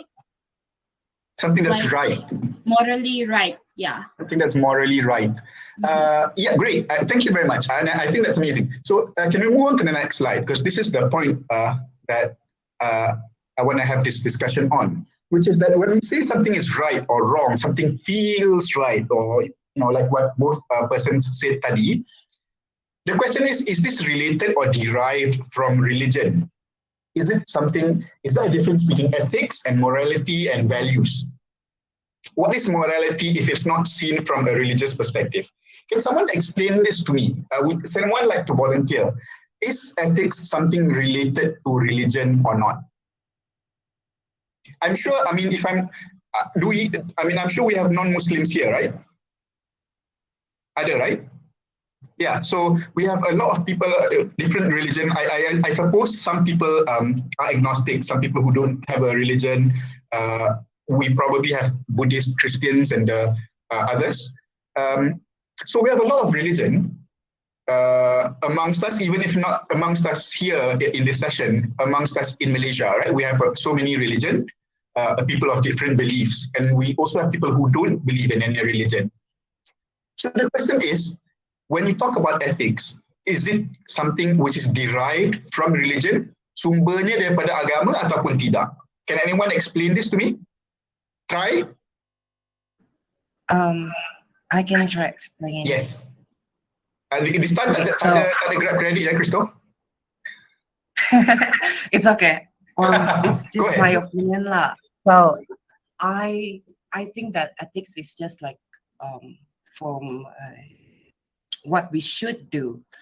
Meanwhile, from a religion, we like tend to follow it because we don't want to go to excuse my word, hell, right? So we do the things that religion what the religion say, but for ethics it's just a logic reason for us to do. For example, don't throw trash, like sembarangan buang sampah kan, Yeah. like something like that. So it's ethics that it's logic we do, but in the case of religion it's more of like spiritualism, how we connect ourselves to God. That's how I think, my opinion towards ethics and religion, ethical ethics in religion. Yeah. So yeah. Wait, so does anyone agree with that or disagree with that view? Because I now terus tiba masuk kelas agama pula kan. I think we have to. I think Christo's point of view makes absolute perfect sense in the way a lot of Malaysians look at religion. And I don't necessarily think that's a good thing, because when you practice religion only with the thinking that this will go to hell or will go to heaven, then we're not looking at it right. Because when religion tells you to do something, surely there has to be a value behind it. Kita mesti ada sebab that God wants us to do something. For people who are religious lah, right? It cannot be that God tells us to do something, but then macam tak ada sebab. So for example, the easiest one is for Muslims it's zakat. Right? We pay zakat fitrah, we pay zakat harta and things like that. So if we're only doing it because I bayar zakat because I tak nak masuk neraka, then we're not looking at the whole societal concept of religion and the value that religion brings to your life. And this is the same replicated across all religions, not just Islam, but it goes to Christianity. I know Buddhism is actually places very important, very high importance on morality and values. It's because we live in a society where we have to treat each other with utmost respect, regardless of what our religion is, and whether or not we believe or we don't believe. I think it's important to make that distinction, that sometimes we have to treat other people in a way which we feel has to be right or has to be right? And that's important. But the second bullet point here is that what happens when there's a clash of values? So then how do we enforce that? An example would be more prominent if you're looking at the Peninsular Malaysia punya issues where people masuk government office pakai skirt, and then the government official will go, oh, this one skirt too short, cannot come in. So essentially what's happened is that you have people who want to enforce their own moral beliefs or their own religious beliefs to other people who don't necessarily share that belief. Now, I'm not saying whether it's right or wrong. Obviously, I'm a Muslim and I feel that, tutup aurat is something which everyone should do because I'm a Muslim. But the question then is, how far do you enforce that moral belief that you have to other people? And this is an important point because sometimes there's a clash in that value. Some people feel pakai skirt, that's fine. It's not menjolok mata. Some people go, but you cannot wear shorts because you can see half your leg. Very immoral. It's also the same with eating in front of people during Ramadan, during puasa month, right? Some people are incredibly offended by that because they feel like, I'm fasting. You have to respect me, whereas the other person goes, but I'm not fasting. Why should I not eat when I'm not fasting?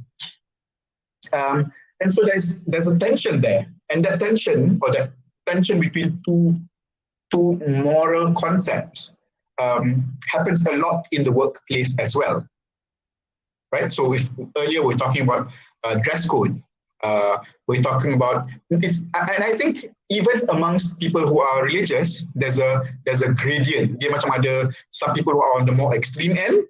So for example, pakai tudung.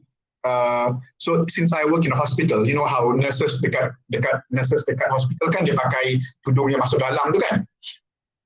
And so you have some people who object to that and saying, but that's not Islamic because that's not covering your chest.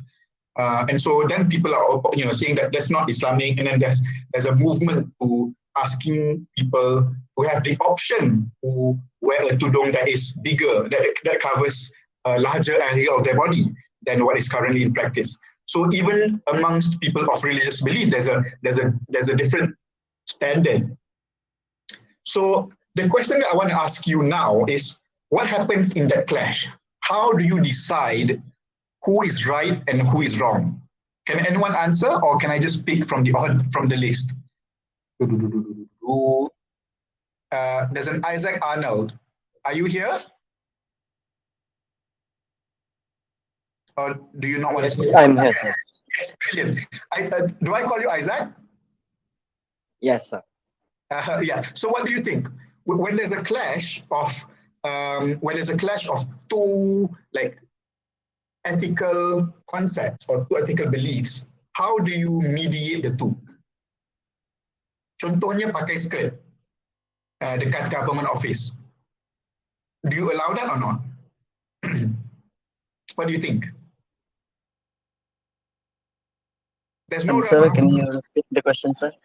So the question is, when what happens when there's a clash of two beliefs or two different standards of ethics? For example, a person who walks into a government office nak buat passport sebab sekarang dah boleh travel kan, boleh dia pakai skirt, but then dekat immigration tak bagi masuk sebab pakai skirt. So what do you think? Should we allow people to wear skirts in the government office or not? Shazza says, as long as it's appropriate. Of course. But the question is, what is appropriate? Below the knee, above the knee, on the knee, super short? I think in this sense, probably below the knees. Below the knee. So if as long as below the knee, boleh masuk. Kalau above the knee, that one is inappropriate already, right? Yeah. Then the next question is, who sets that guideline? Why knees? Because if you're looking at it from an Islamic point of view, below the knee ke, above the knee ke, duduk tak tutup aurat. So clearly it cannot be an Islamic point of view. But if you're looking at it from an Islamic point of view, you're going to have people pakai tudung, pakai baju kurung or whatever lah, tutup aurat, right? But this one is not an Islamic point of view because you're allowing people to pakai skirt. It's just that you feel kena bawah lutut. So then the question is, why bawah lutut? I'm not saying that you're wrong. What I want to do is, I want to probe your way of thinking. And this is the important thing when you discuss ethics, is that ethics, especially when it's related to morality, has always been imposed. Semua orang lah, orang tua ni selalu nak bagi tahu orang muda kan, kau kena pakai macam ni, kau kena pakai macam ni, tak boleh buat ni, tak boleh buat ni. But when you ask why, they can never answer. So you ask why. Sorry, kalau jawapan dia standard sudah, sir. Dia macam contoh pergi kerja kan, jadi kalau macam at least kalau pakai skirt pun janganlah macam terlampau menonjol, at least setting dia dekat bawah, at least kalau pakai skirt pun dia mesti sopan lah. Saya rasa mungkin dia sudah jadi standard betul. Betul. So that's a good answer. So what happens is that we have set a standard of acceptable dress code or acceptable wear in the office. Betul tak? So kita dah pakai, kadang-kadang kalau masuk government office ada dress code. Kalau macam masuk masjid ada kena pakai tudung, ataupun if you're non-Muslim kena pakai headscarf ke, or if you're in the government office there's some ways macam tak boleh pakai jeans yang koyak, things like that. Right? So what we do as a society is that we set the boundaries of apa benda yang boleh kita terima dan apa benda yang kita tak boleh terima in terms of acceptable behavior. Betul tak? That is what I was saying. I think that's that's how we operate sebagai satu society. Excuse me. Can you all hear that? It was my air filter. Excuse me. So yes. So who is to create that guideline? Then the next question is, how do you create that guideline? We'll move on to the next slide. So what we do when we talk about ethics and morality is kita nak standardize apakah behavior yang kita boleh terima, apakah behavior yang kita tak boleh terima. Kan? Sebab itu kita buat guideline, apa macam mana nak pakai baju, apa yang kita boleh buat, boleh mencarut ke tak boleh mencarut ke tempat kerja, boleh makan ke tak, right? So there are different codes of what you do at work. But some things are clearly wrong and some things are a bit ambiguous. So things which are clearly wrong, on the left side, you can see like bribery, rasuah, or bullying people, or sexual harassment, or skipping work, or masuk lambat, right? Yes, Habibullah. You raise the hand. Dah tak dah?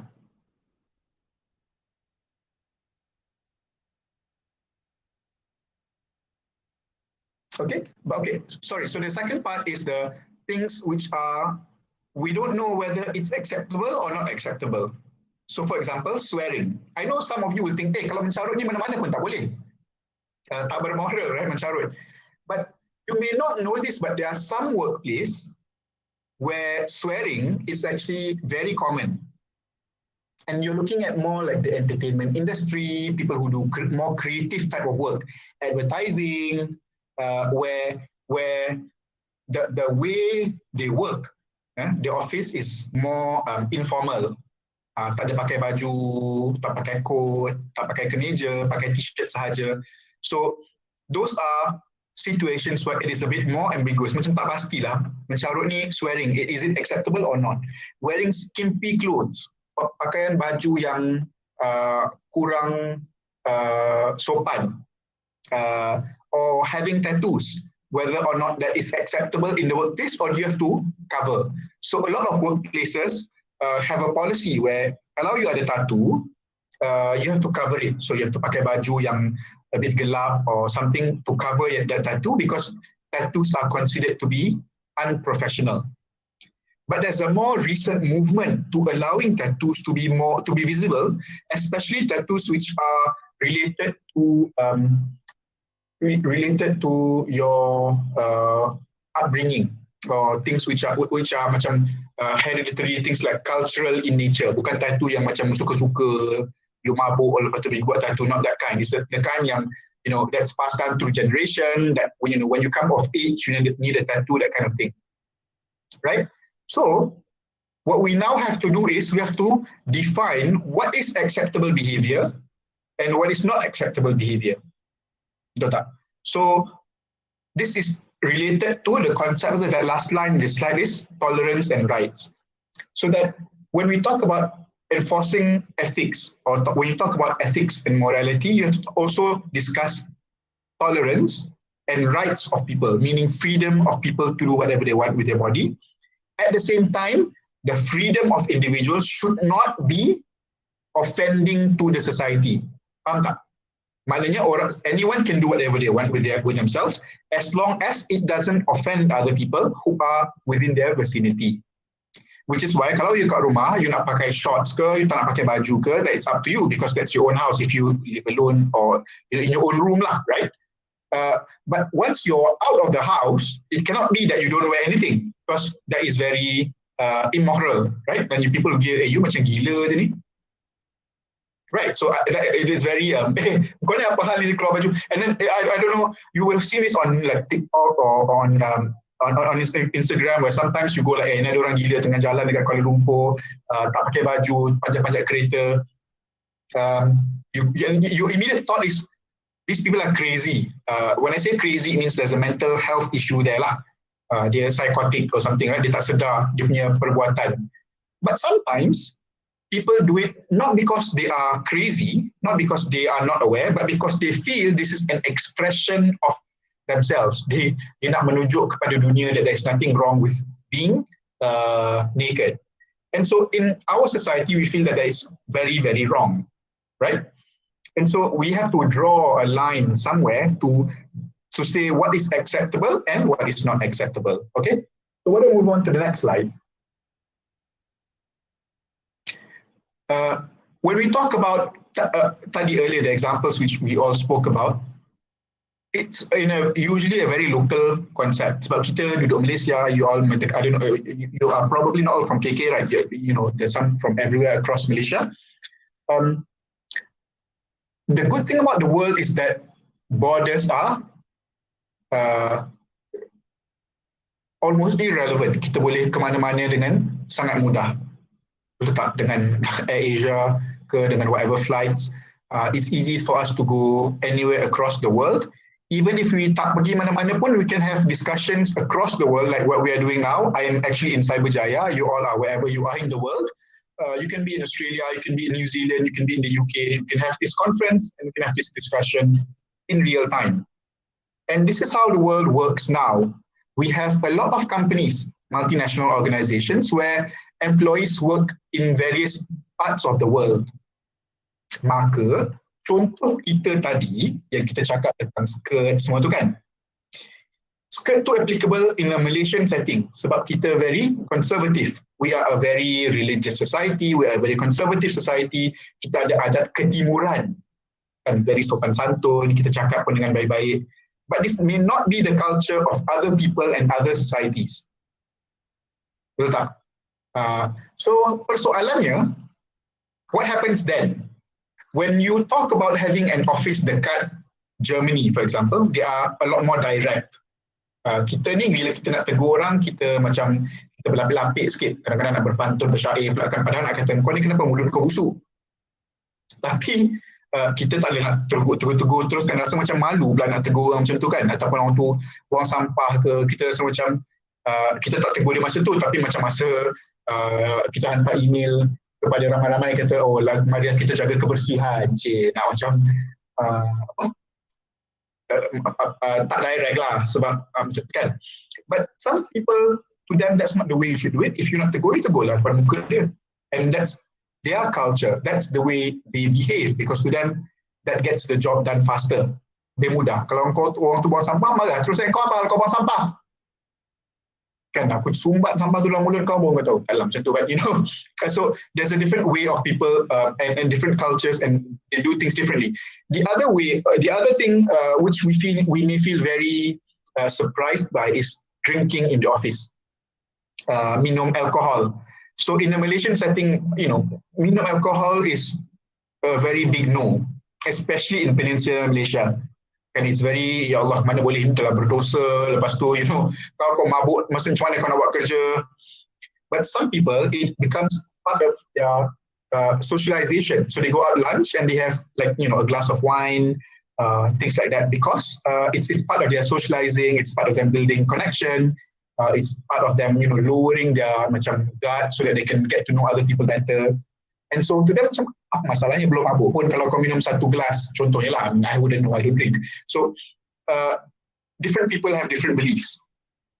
Maka persoalannya, and this is what I want someone to tell me, is how do you manage this tension? Bila ada dua orang yang ada dua kepercayaan yang berbeza, bukan dua kepercayaan lah, dua cara kerja yang berbeza, how do you regulate that? Macam mana? Jawab. Atira Abdul something, tak nampak. Yes, sir. Yes. Can you repeat the question, please? Apa dia? Can you repeat the question, please? The question is, how do you regulate when you have two different views of what can and cannot be done? Contoh, drinking alcohol in the office. So you have one person who's saying, Ya Allah haram, and then you have the other one who says, but why not? I bukan mabuk pun. You know, it's part of my culture. So what do you do? Maybe we need to tolerance with each other. Maybe how some do you do that? people.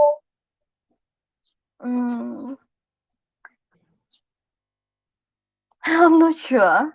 You're not sure. So anyone boleh membantu? Ya, Natalie, you raised your hand. Yes, for me, personally, I feel like it's a matter of just having to respect other people. It's like, I don't condone this, but I respect you, because if that's what you believe, then it's okay for me, it's like that's how to regulate it, because we can't force anyone to be like, oh, you can't do that, stop. Because what if what they're doing is they believe it's right, and then what the other person believe it's wrong. So it's just a matter of respecting other people. Correct. Thank you. And I think that's where most Malaysians get it wrong. Because most Malaysians want to enforce their belief to other people. So kita ada kepercayaan kita kata tak boleh merokok, tak boleh minum alkohol, tak boleh berjudi. We want to enforce it on other people. Kita nak paksa orang lain to adopt our belief, our ethics, our culture. But that shouldn't be the way. And this is the point which I made way earlier. I don't know whether you remember when you talk about religion. Sebab itu bila kita bercakap tentang kepercayaan pasal agama, we don't look at religion, we need to look at why it's like that. Then we can have a discussion. Contohnya, when you talk about smoking, so if you're a Muslim, you would have to say smoking is haram. Contoh lah kan. But so is alcohol. It is also haram. So is eating pork. It is also haram. Betul tak? All haram. Sama je lah, tak adalah haramnya lebih haram, haram yang kurang haram. But as a society, we are more forgiving to smoking than we are to eating pork. Kita nampak, if you're a Muslim and you see someone smoking, you see a pakcik masjid smoking, we go, biasalah pakcik dah tua, zaman dulu dia memang semua orang merokok. Bagi nampak pakcik tepi masjid pakai kopiah makan babi, you go like, ya Allah, this one tak masuk akal. So what it means is, we are not looking at it from a halal or haram perspective. We are looking at it from a societal perspective. Sebab the way we perceive halal or haram, dia ada macam ada tiering dia. Babi tu paling tinggi, bawah sikit alkohol, kan bawah sikit merokok, lepas tu mengkasari ibu bapa jauh kat bawah, tak apa sikit. So the way, although all of it is haram, but the gravity we assign to it is different based on our society, which may not be right. So the way we should look at it is we should analyze the reason why. And I think this is the beauty, if you're a Muslim, the beauty of Islam is that everything needs to have a reason attached to it, which is why Islamic scholars of the past look and debate the reasons why the hukum is like that, right? Ni tiba-tiba jadi kuliah agama pula. But you know, something is haram not just because God says it's haram, but there's a reason behind it. And that is why it's important in a globalized world to have that discussion of why some standards needs to be put. For example, you want to say, okay lah, kita ada office, dalam office ni ada orang daripada UK, ada orang daripada Amerika, ada orang daripada Sabah, ada orang daripada Germany, ada orang daripada Arab. Wah, banyak sangat orang ni, semua ada kepercayaan yang berbeza. We all need to come to an agreement as to apa benda kita boleh buat dekat pejabat ni, apa benda kita tak boleh buat dekat pejabat ni. So then you sebagai orang Malaysia, you say, okay, let's all agree dekat pejabat ni kita tidak boleh minum alkohol. And then obviously the German guy and the American guy and the British guy will so, hold on a minute, why not? I mean, let's make the rule to say we can drink as long as we don't get drunk. So then you have this discussion of boleh ke, tak boleh ke? So then you need to think about it from you need to start questioning as to what should be the acceptable behavior. Then the American guy goes, if you don't want to drink, that's fine. We're not going to force you to drink. Why are you saying we can't drink when we want to? Contohnya macam tu lah. So then you need to formulate what the best rule is for your organization, right?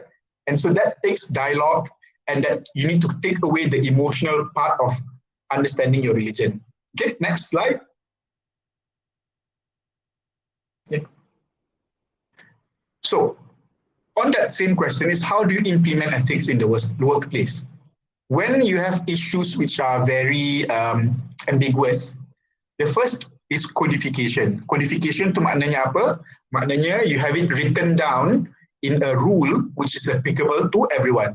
Most office or workplace will have a handbook, an employee handbook. This is like the do's and don'ts at the workplace. And what happens if you breach those rules? You can have policies, you can have memos, you can have emails, reminders, notice board, all that to explain what you can and cannot do. Contohnya, kena pakai, tak boleh pakai skirt, tak boleh pakai skirt below the knee, tak boleh pakai skirt above the knee, your skirt has to be below the knees, right? So you have standards of dress code in the office, that everyone has to abide by. Okay. The second is to walk the talk. Walk the talk means you have to enforce the rule the same with everyone. Just because you are the boss tu merokok dekat office, you tak take action, orang bawah merokok, you take action. Cannot. Right? Tak boleh ada double standard. The third is you have to enforce the breaches. Kalau you pakai skirt above the knee, you kena fine RM50 ataupun you kena warning letter. Kalau you bergaduh, you kena buang kerja. Contohlah, right? And this is important because that is the function of people who do industrial relations. And that can be something which you may do when you start working later. Okay, next slide. So, does anyone know what is the role of industrial relations specialist? Like me, I do industrial relations at work. I'm a specialist, which means that it's a very specialized function. Can anyone tell me what I do at work? Sebab you dah belajar kan, you've gone through this whole course, dah ada lecturer explain to you everything. So what do you think I do at work? Sean, so since your picture, your gambar dekat sini, I'm just picking you. Yes, sir. So what do you think I do at work? Well, industrial relations specialist. Well, to be honest, what I think is that in my opinion, is that what you do is that you maintain the peace in the workplace. Maybe by maintaining the peace is that when somebody has like ethical issues or any issues in general, so you would come up with a solution to help the person instead of just abandoning him. That makes me like a psychiatrist. So more or less, but more towards but we're a psychiatrist, but more towards like industrial relations side. So what do you understand by industrial harmony? Industrial harmony. Well, looking from that point of view, industrial harmony for me, it means that the workplace is just harmonious. What I mean by harmonious is that there's no issues, no major issues like anything related to ethicals or morality, ethicals. No, just because of religion or whatever, etc. One in the all this typical problems. Yeah. So industrial harmony essentially means the relationship between the employer, meaning the company, and the workforce. And that is yang selalu bergaduhnya adalah staff dengan boss lah. Bukan bergaduh lah, maknanya there's always issues between the staff and the boss. Boss say you're not performing, then you say performing, things like that. But the role of industrial relations specialist actually is not just about industrial harmony, it is also about solving people's problems at work, like what you said. So there are a lot of, I think the easiest way to look at it from your point of view is macam cikgu disiplin kat sekolah. Tapi dia cikgu disiplin campur macam kaunselor. Macam itulah lebih kurang. So cikgu disiplin because when people breach the rule, then you have to keluarkan rotan. Not the actual rotan, but you need to tell people why. But when you're dealing with adults, not kids, because kalau kat sekolah tu kita cikgu dekat sekolah tu bolehlah rotan ke ataupun cubit ke ataupun tengking marah dan sebagainya because you're talking to school kids. But when you're speaking to adults, the same strategy doesn't work. Tak bolehlah kita keluarkan rotan yang besar ke kan, dan tiba-tiba dia pula keluarkan punching glove ke apa pula kita yang kena. So it's about negotiating. It's about talking to people and making people understand why they have to behave a certain way, right? So we move on to the next slide. I want some of you to just name some potential conflicts that may happen at work. So the ones which I have here, examples, and you don't need to say this, I want you to just put it on the chat. So the one examples I give is when there's a conflict between rostering or determining shift work. Siapa yang nak kena kerja malam, siapa yang nak kerja siang. Semua orang tak nak kerja malam, dia nak kerja siang. So macam gaduh-gaduh kat situ, then they go like, oh, I have a baby, I cannot do night work. The second is who goes out during lunchtime because there's 12-hour lunch, there's 1 o'clock, and you nak pergi dengan gang you. Or sometimes there could be an interdepartmental issue. Sales and HR. Sales kata, oh, I need 10 people. HR lambat nak hire people. And HR goes, but why do you need more people when you're not bringing in the money? I give you 10 people, but you're not even paying the salary for the 10. Then how? These are the examples. But can you tell me in the chat, what are more examples of conflicts? Correct. Absenteeism is a very good one. Lagi? Discrimination, yes. That is correct. Misunderstanding apa tu?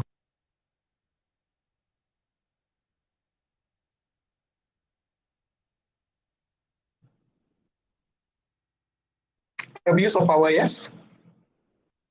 Division of workload, that's very good, Nazim. And also Kisha, favoritism. Leadership conflicts is good, and it's especially important when you look at two leaders yang bergaduh. Dia macam apa? Apa yang pepatah tu, dua gajah, something tersepit-sepit. That's the one. Biasness, yes.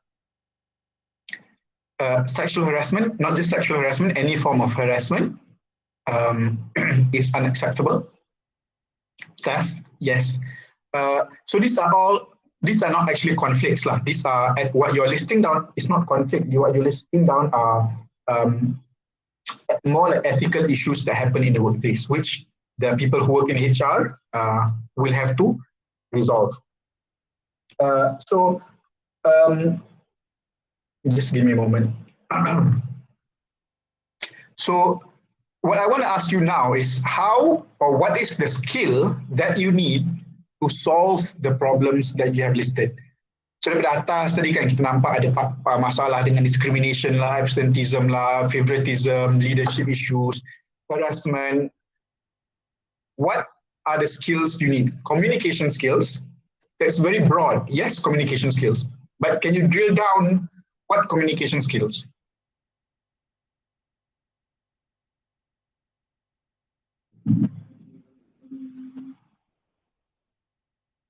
So what are the skills you think is required?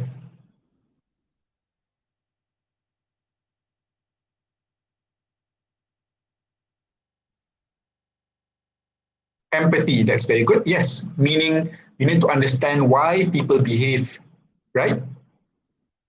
Lagi?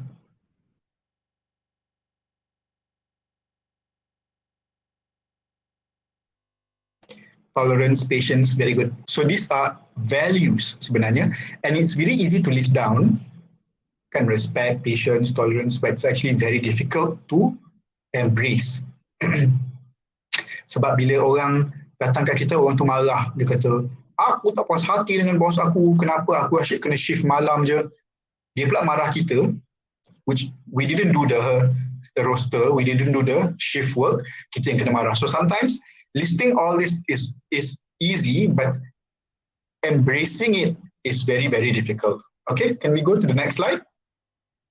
And this is the last slide I want to present is what you need to be able to have a successful career in industrial relations, and also to manage workplace conflicts and to have an ethical workplace. Number one is technical, and I put the legal knowledge, because whatever it is, it's about minimizing risk. You need to know how you solve problems and making sure that it doesn't go to the next level, meaning it doesn't, orang tak saman, there's no one who sue you, it doesn't go to court, it doesn't go to the labor office. The second is soft skills, and that includes things like you've listed, things like negotiating skills, teamwork. And the third, which I think I wanted to point out specifically, is bravery. And this is because when you talk about workplace conflict, people can be very, very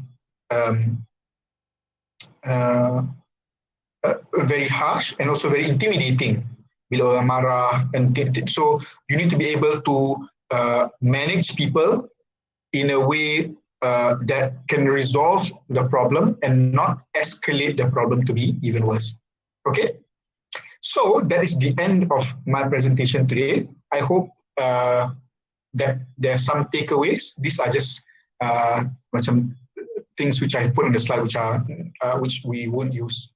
So it's Q&A session. If you have any questions that you want to ask, you can ask them now.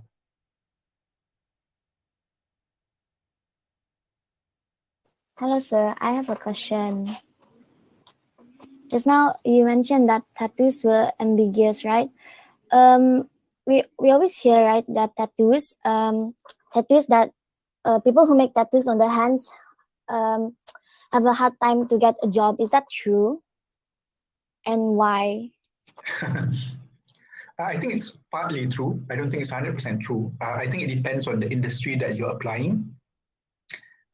Some industries are a lot more rigid, especially things which are more traditional in nature. But I think there's a global movement to accepting tattoos. Second is it depends on the work.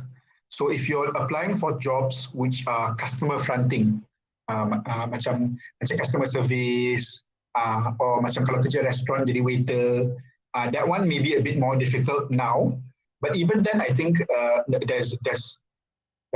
it's not as difficult as it used to be like 20 years ago. So I think now there's a lot more acceptance to tattoos as an expression of your, of your individuality. Yeah. I wouldn't say it would be the reason why you wouldn't get the job, like basically. In most cases, if you do well in the interview, and then they go like, alamak, perempuan ada tattoo kat tangan dia, let's not take her. That usually will not be the case. Of course, it depends on the industry and all that lah. Contohnya, you pergi kerja, apply kerja dekat tabung haji, where it's a very, I mean, obviously you won't get it lah. Yeah. Okay, next question.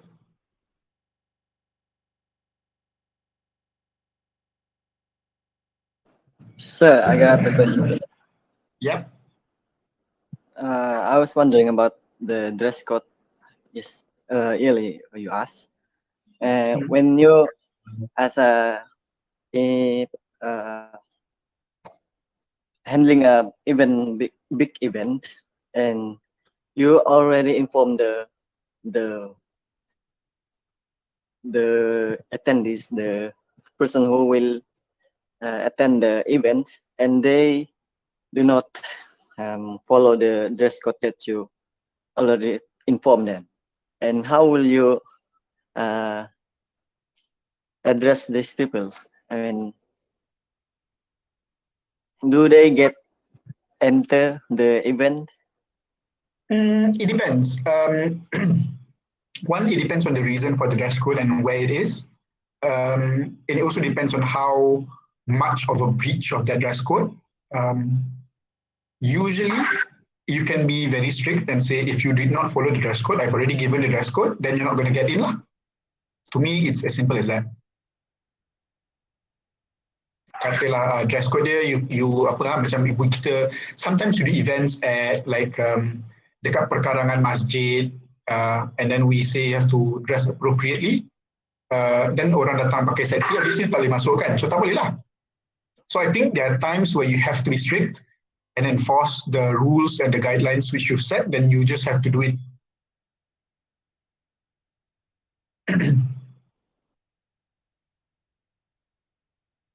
Right, sir. Thank you. Sir, I would like to ask a question. What is your general management style, especially when you are managing some issues in your workplace area? What is my general management style? Yeah. What do you think?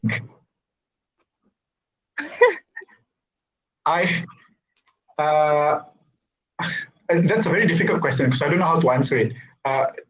The way which you are seeing me now is my management side. So I'm an incredibly collaborative person.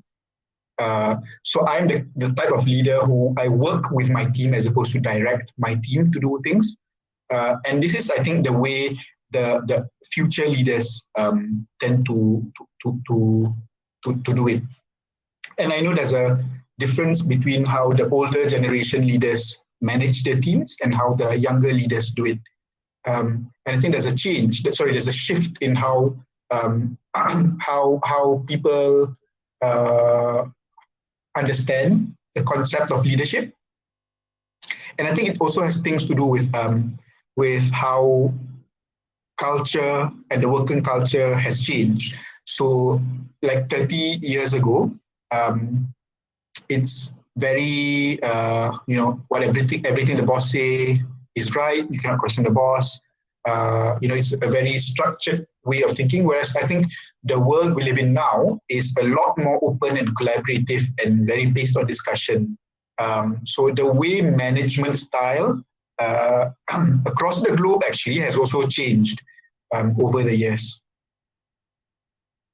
And that impacts people's behavior at work and how open people are at work. And I think it's important because zaman-zaman dulu, it's when you go to work at 9 o'clock, you leave work at 5 o'clock. Lepas tu bos tak kacau because at that point macam internet pun not so good. But now people work throughout. So you balik rumah pun people can still WhatsApp you, can still email you. And so the way we approach the working world has changed. Zaman-zaman dulu, there's this concept called work-life balance. Now there's no such thing anymore because you can never balance work and life. And so I think the way, it's a completely different way of looking at the working world now. All right, I get it. Thank you, sir. All right, such amazing presentation. Thank you, Mrs. Zamir, for the great presentation. It was a pleasure to have you with us for today's webinar. Thank you again for the great and detailed explanation for all the questions. So this concludes the session 2. Thank you all for attending. We hope you have learned and enjoyed this presentation. And a big appreciation to our speaker, Mr. ZAMIR HAMDY HAMDAN, for today's sharing. In a nutshell, where's the will, there's the way. Before we end this session, let's snap some pictures with the speaker. Guys, please open your camera. Okay, open your camera. Okay, ready? In 3, 2, 1. Smile. Okay, one more time. Freestyle. In 3, 2, 1. It's perfect, and thank you all. So this is the end of my session. I give it back to our MC. Tira, the mic is yours. Thank you. Thank you, everyone. Bye-bye. Thank you so sir. much, sir, for your time. Thank you, sir. Thank you, sir. Thank you, sir. Thank you so much, Atira and Inche ZAMIR HAMDY. It was a very wonderful sharing for our webinar. Now we will be taking a short break and we are going to continue our session at 11:30. Soft reminder, links for the attendance and e-certificates Google are up in the chat box. Yeah, please fill it in and we are going to be back in 11:30 a.m.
Hello, Assalamualaikum, Tuan Debbie. Thank you for coming. Can we start the session now?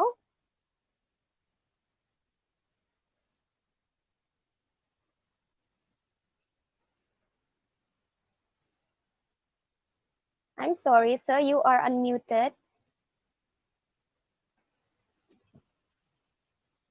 Waalaikumsalam. Salam sejahtera, salam keluarga Malaysia. Hi everybody.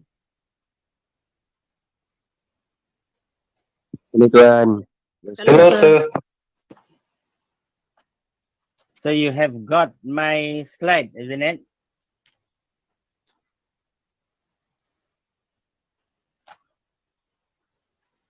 All right, if Tuan Debbie are ready, I am going to pass the session to our moderator. Okay. Okay, whenever you are. Kisha, over to you. Hello, good morning, Tuan Debbie. We really appreciate you being here with us and be able to be our guest speaker. So, thank you, Tira. Sorry for not thanking Tira, passing the mic to me.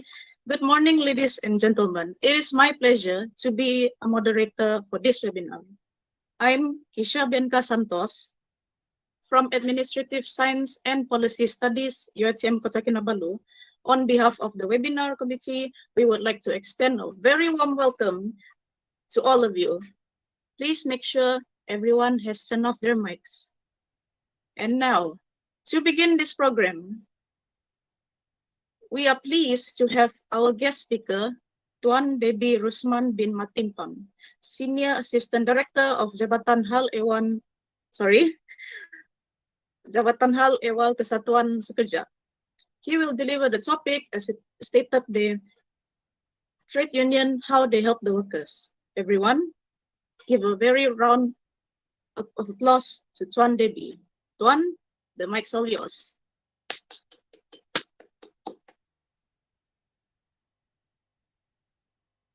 Bismillahirrahmanirrahim. Can you hear me? Everyone hear me? Assalamualaikum warahmatullahi wabarakatuh.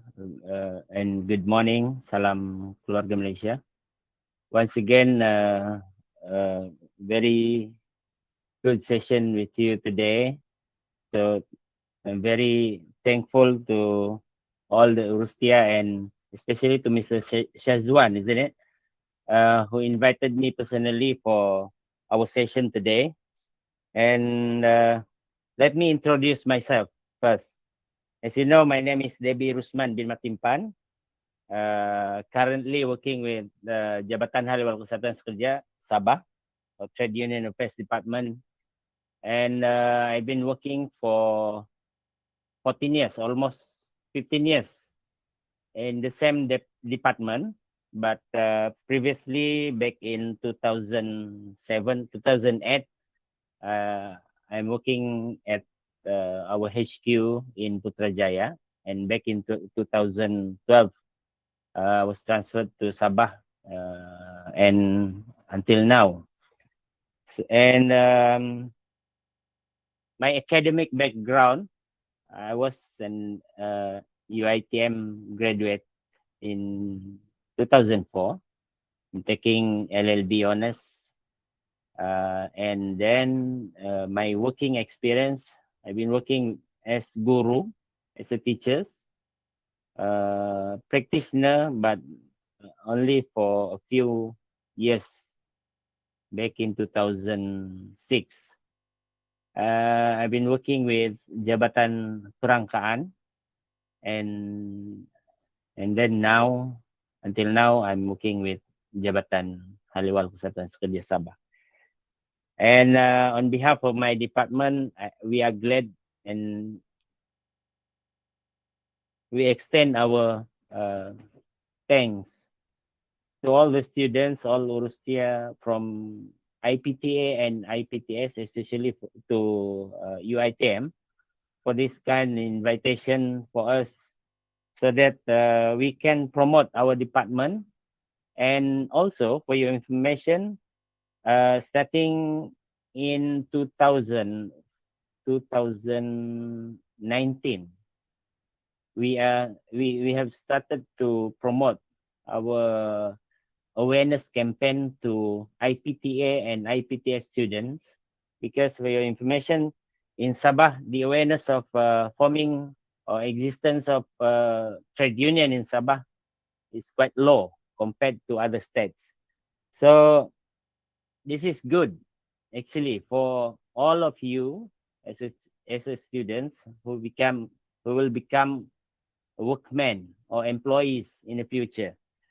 And we must have the awareness, and please extend this to all your colleagues, not only in DPS courses, but all students who will become a workman in the future.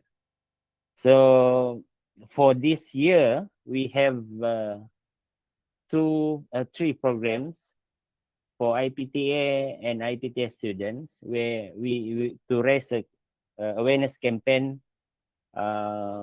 What is the trade union and what are their benefits and function to workers especially. So we can proceed to my next slide. You have a question?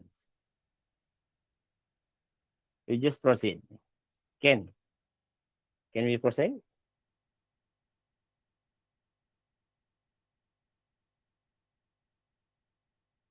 Now,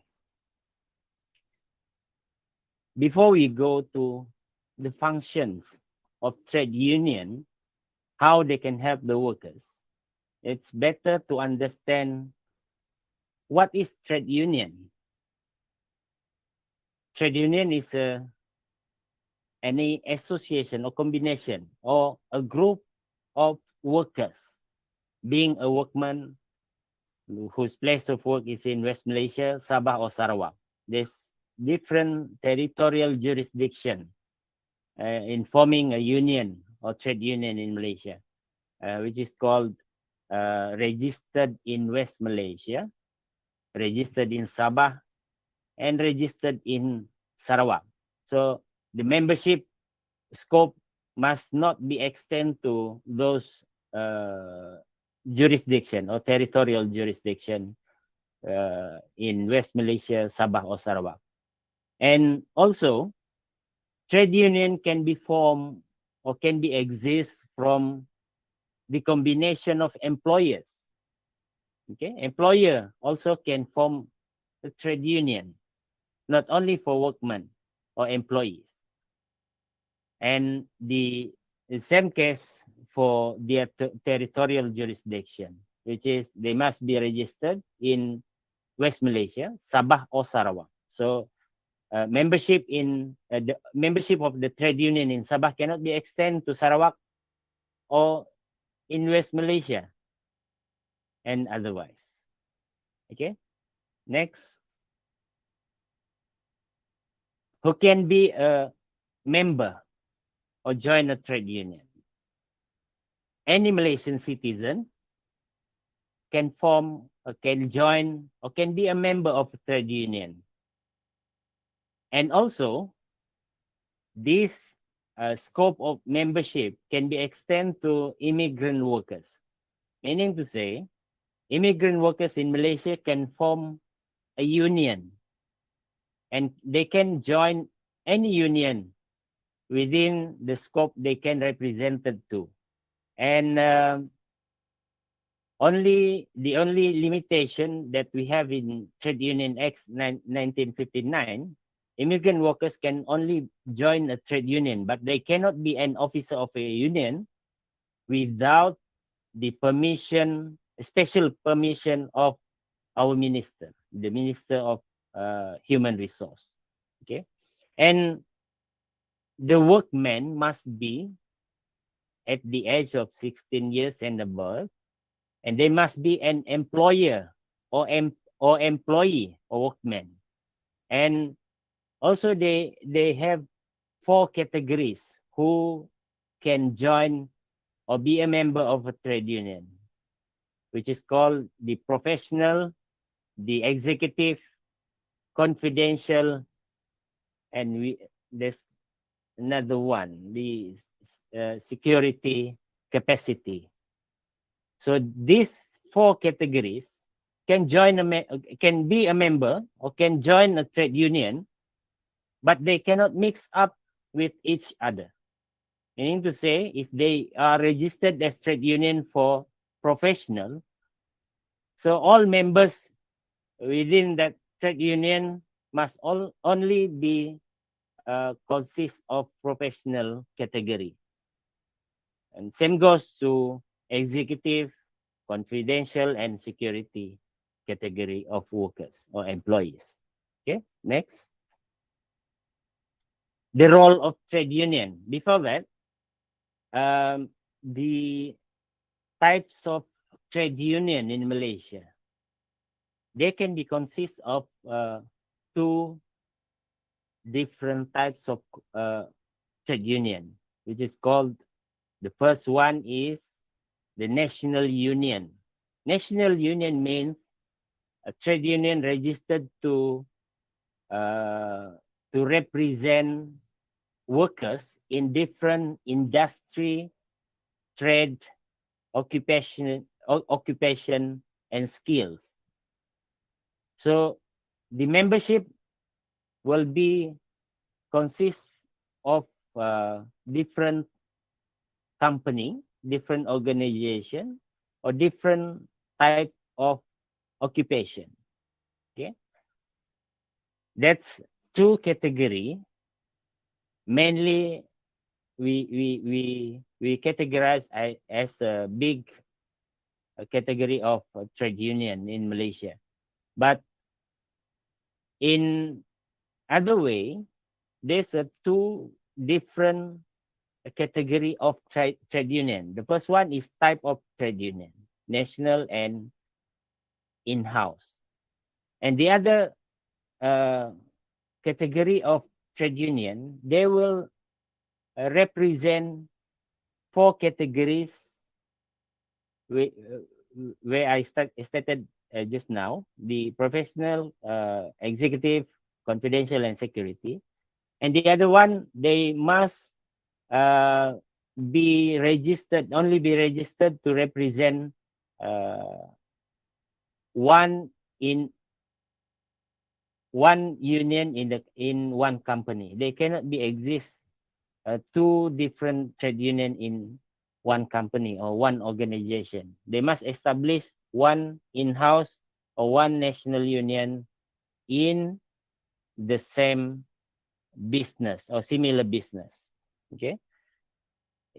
Same goes to government sector. The government sector also can, their employees or the government servant can register or can join or can be a member of a trade union. And the other one is pihak berkuasa tempatan, like the DBKK, MPT, and so on. And of course, the other one is the employer. The employer itself, they can register trade union. In Sabah, we have registered employers trade union representing plantation, banking, and forestry. We have 4 employers trade union in Sabah. And also the badan berkanun. Badan berkanun, like the staff of UMS, they have their in-house trade union representing the academic staff and their employees there, but not extend to students. Students cannot form a union. Now, we go to the role of trade union. The first one is the trade union is to establish good relationship with employers and employees. They must promote industrial harmony within the establishment or within the company or organization. Number 2, trade union must create enterprise harmony and unity between employees and employees and between fellow employees. Not only to promote, but they must create the harmony between each other. A third one, trade union must improve the quality. They can improve the quality and quantity of productivity service by way of a mutual agreement between the employees and employees. And of course, when in any company, they will be in the, what do we call, the bargaining power. The bargaining power exists when there is a trade union representing workers in a company. The trade union role is crucial to the continuity of the business, the company, because when you have the bargain power to bargain with the employers, you must ensure that your trade union or your member or the workers itself improve their quality and quantity of productivity services. While the trade union demand for a better salary, a better annual leave, and so on, they must ensure that their quality and quantity be served to their what do we call, their company. Okay. The fourth one, the trade union preserve the rights and interests of workers through educational, economic, and cultural programs. By the existence of a trade union, they can have their own activity outside of their working hours, not only during weekends, but some employers promote and they invite the trade union to work together for community service, CSR. So at the same time, the trade union can do whatever program or can launch whatever programs they have to work together with their employers. Okay, so this will preserve the rights and interests of workers within that company. And the last one, with the aim of improving the socio-economic status of workers. Of course, compared to a company without trade unions, mostly the trade union exists in a company will improve their socio-economic by way of they have their own collective agreement with the employers. And bear in mind that the collective agreement is a mutual understanding, mutual legal understanding between the trade union and employers, whereby they will have their agreements, including the salary policy, the annual leave, and so on. Okay, we'll discuss it after this. Next, the fundamentals. Why do we have a trade union? Why is it a must or is it an option? As a Malaysian, we have freedom, which is called under the Federal Constitution or Malaysian Constitution, a fundamental of Malaysian citizens. Okay, employees and employers in Malaysia are free to form unions according to the Article 10(1)(c) of the Malaysian Constitution or Federal Constitution, whereby all Malaysian citizens have the right to form a union. And also, the ILO Convention, we have ratified the ILO Convention 87, where it promotes the freedom of association and protection of the right to organize. This is our fundamentals as workers or as a Malaysian. Number 3, Section 8 of the Employment Act 1955 or the Sabah Labor Ordinance, whereby the contract of service shall not limit the rights of employees to enter, join, or form a trade union.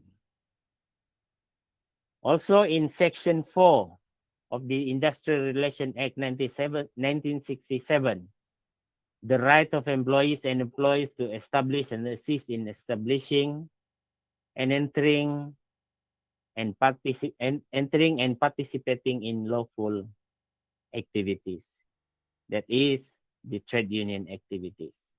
And in our Trade Union Act 1959, the need to apply for registration of an established union within 1 month from the date of establishment. Based on our history, the existence of trade union in Malaysia actually started back in 1946. In that year, the rise or the existence of many so-called trade union movement in Malaysia, but they are all unregistered at that time. And that's why the Trade Union Act 1959, formerly known as the Trade Union Ordinance 1949, was enacted for the purpose of to register all union movement in Malaysia, and this Trade Union Ordinance be extended to Sabah and Sarawak after the formation of Malaysia in 1963. Okay, so this is the fundamentals of us as Malaysians. Next. Now, the benefits. How do they help the workers? Because the trade union has their own benefits. We differentiate it to 2 categories. As a trade union, and the second one is as a member of trade union. Next. Now, as a trade union, like what I have stated just now, a trade union has the right to bargain with their respective employers, but for a condition that after the trade union registered, they must file recognition to their company, to their majikan, okay, so that they can have their right to bargain collectively with their respective employers. And the trade union accorded recognition has the right to bargain or negotiating with the employer to discuss matters relating to terms and condition of employment. Okay. Number 2, they will have right to access workers in a workplace. If you are a registered trade union and you are recognized by employer, you can enter into the workplace at any time to recruit members. But practically, this will not be happen. Why? Because a registered union, especially the officers of the union, they won't go to the workplace to recruit members. Do you know what? Do you know why? Because they are afraid of being sacked or being transferred to other place or other state or other district. This is the worriness of the most of the trade union officer. Okay. Number 3, as a trade union, they can provide assistance to members, and they can accompany members in disciplinary and grievance meetings. for instance, in workplace, in the case of domestic inquiry or DI is a process of where employers has initiated a disciplinary action against their workers or employees. So with the existence of trade union, they can represent or they can assist or they can accompany their members in during that DI or grievance meetings. Okay? And the fourth one, as a trade union, they can discuss major changes to the workplace, such as large-scale redundancy, minimum wages, annual leave, etc. As we know, trade union can affiliate to Malaysian Trade Union Congress or MTUC. So normally, trade union will refer to MTUC for if any pindaan or any suggestion from the government to raise minimum wages or any terms and conditions relating to employment.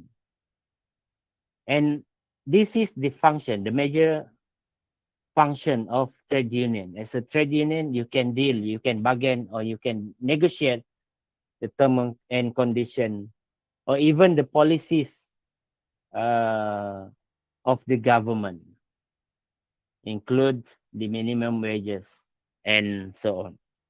Next. So we have a case law. This is just to illustrate how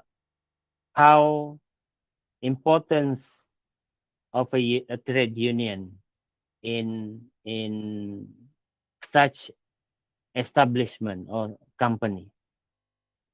In the case of Korea Development Corporation versus Construction Workers Union, Award 173/1983.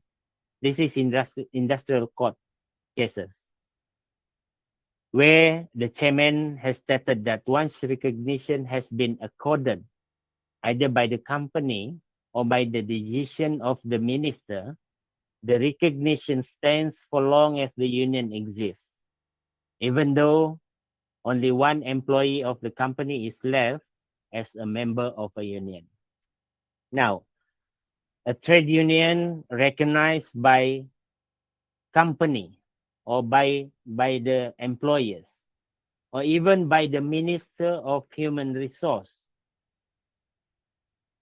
their recognition will stand forever as long as they're still a member of the union.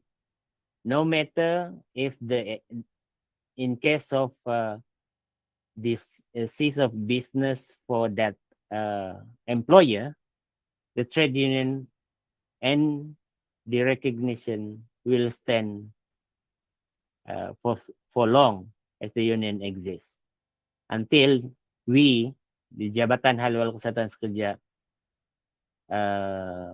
membatalkan kesatuan sekerja tersebut. Okay, next.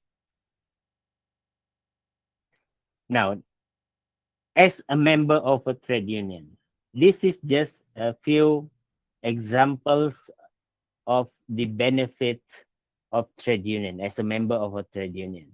The first one, they will enjoy all the benefit offered by the union, like insurance, dividends in case of investment, medical card, medical panel, benevolent fund, etc. Number two, as a member of trade union, they can have legal representation during trade dispute from their trade union. Number three, as a member of trade union, they have the chance to be a leader of a trade union, or we call trade union officer. And they have the rights of the employees as employees to be better protected. For example, they cannot be unjustly removed from work compared to a company without the existence of trade union. If you being sacked or removed from your work in that company without any representative from trade union, it will be different environment. I believe the represent or our represent will not be strong as a trade union. Yeah, so trade union remain as a strong establishment that can represent workers in that workplace. Next. Now, why trade union exists? Because in industrial, in a company, in a business, there will be a trade dispute between the employer and employees. So why trade union has a role, a crucial role to represent workers? Because only trade union can represent their members in DI procedure or even in the industrial court case. You cannot be represented by outsiders except by a trade union or the Malaysian Trade Union Congress. Malaysian Trade Union Congress, for your information, is an NGO registered under ROS, but their membership consists of trade unions where they all are registered under the Jabatan Hari Wal Kesatuan Sekerja.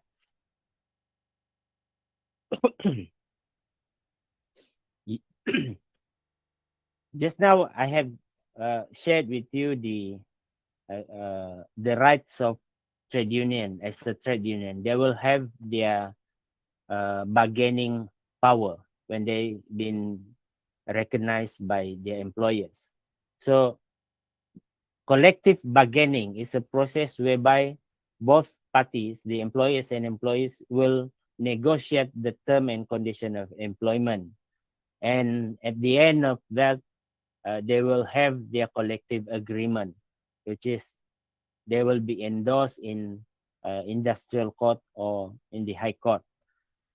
But when both parties, either from the trade union side or by the employers, dissatisfied or they don't reach a mutual understanding, that situation we call as a dispute or trade disputes. So on the side of trade union, when they dissatisfied with collective bargaining result, they may call a strike or mogok. Mogok is a trade dispute solution, but it must be, they must have their permit from our DGTU and with certain condition. In other way, the employees also can lock out their workers, meaning to say they can stop business or they can stop certain workers to enter their premises. This is what we call a lockout to their workers. Okay? And Sabah Labor Ordinance 1950, the Employment Act 1955, Industrial Relations Act 1967, and Trade Union 1959 prohibit unfair labor practices by unions as well as management and requires both sides to bargain in good faith. If the trade union can call a strike and the employees can lock out their workers, this kind of trade dispute, if not being settle down, there will be no industrial harmony within that workplace. So this is our function. This is our job, to call a mediator to settle down the disputes between the employer and employees. Next.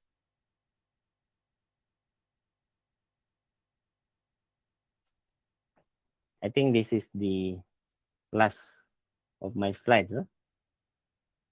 Trade union promote an industrial harmony.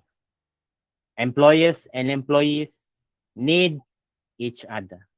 And they might be different in goals, but they are in the same philosophy of continuing a better environment and decent work.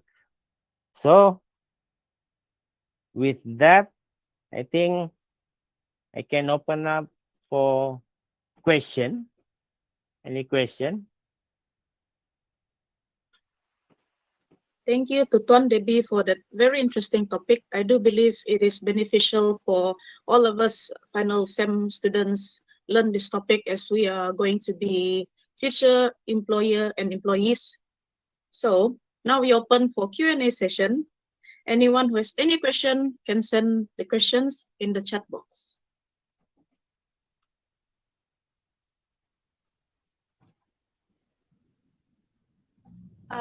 Sir, hello. I have a question. Yeah. Adakah ahli-ahli trade union juga turut menerima diskriminasi sewaktu berada di tempat kerja, lebih-lebih lagi apabila mereka menerima strong support from their trade union? Boleh ulang? Adakah ahli-ahli trade union juga turut menerima diskriminasi sewaktu berada di tempat kerja, lebih-lebih lagi apabila mereka dapat strong support daripada dorang punya trade union. Sebab macam ada apa-apa masalah, dorang punya trade union yang handle. Jadi mungkin ada macam diskriminasi antara dorang dan manager. Okay, a good question. So boleh saya jawab dalam bahasa Melayu? Boleh, sir. Baik. Seperti yang saya kongsikan sebelum ini, syarikat atau organisasi yang ada kesatuan sekerja dan tiada kesatuan sekerja banyak perbezaannya. Jurang perbezaannya sangat besar. So, dalam pengalaman kami, saya kongsikan satu tapi saya tidak boleh sebut nama company lah. Di mana dalam company itu kesatuan sekerja telah ada ahlinya di dalam, tapi belum diiktiraf oleh majikan. Dan dalam syarikat tersebut yang diiktiraf adalah kesatuan dalaman. Okay? Dan beberapa ahli kesatuan yang belum diiktiraf itu telah dibuang kerja. Tapi tidak kepada pekerja yang menjadi ahli kepada kesatuan dalaman. So, kesatuan luar tadi yang mewakili beberapa ahli tersebut boleh mewakili pekerja terbabit walaupun telah ada kesatuan di dalam yang diiktiraf oleh majikan. So ini adalah salah satu bentuk diskriminasi ke atas pekerja. Sebab majikan hanya melindungi pekerja yang mengikut arahan mereka. Kesatuan dalaman tadi syarikat boleh pegang. Maksudnya dia boleh ikut arahan majikan dan sebagainya. Tetapi beberapa ahli yang ikut kesatuan di luar telah didiskriminasi hak mereka untuk berkesatuan. Kenapa? Sebab mereka dipaksa untuk join in-house union. Yang saya sebut tadi, Article 10 of the Federal Constitution, all Malaysian citizenship have their rights to join mana-mana kesatuan. So, we cannot be forced to join any union. So, dalam kes ini tadi, dan soalan Cik tadi, memang betul diskriminasi itu wujud di dalam mana-mana syarikat sekalipun, walaupun dia adalah seorang ahli kesatuan.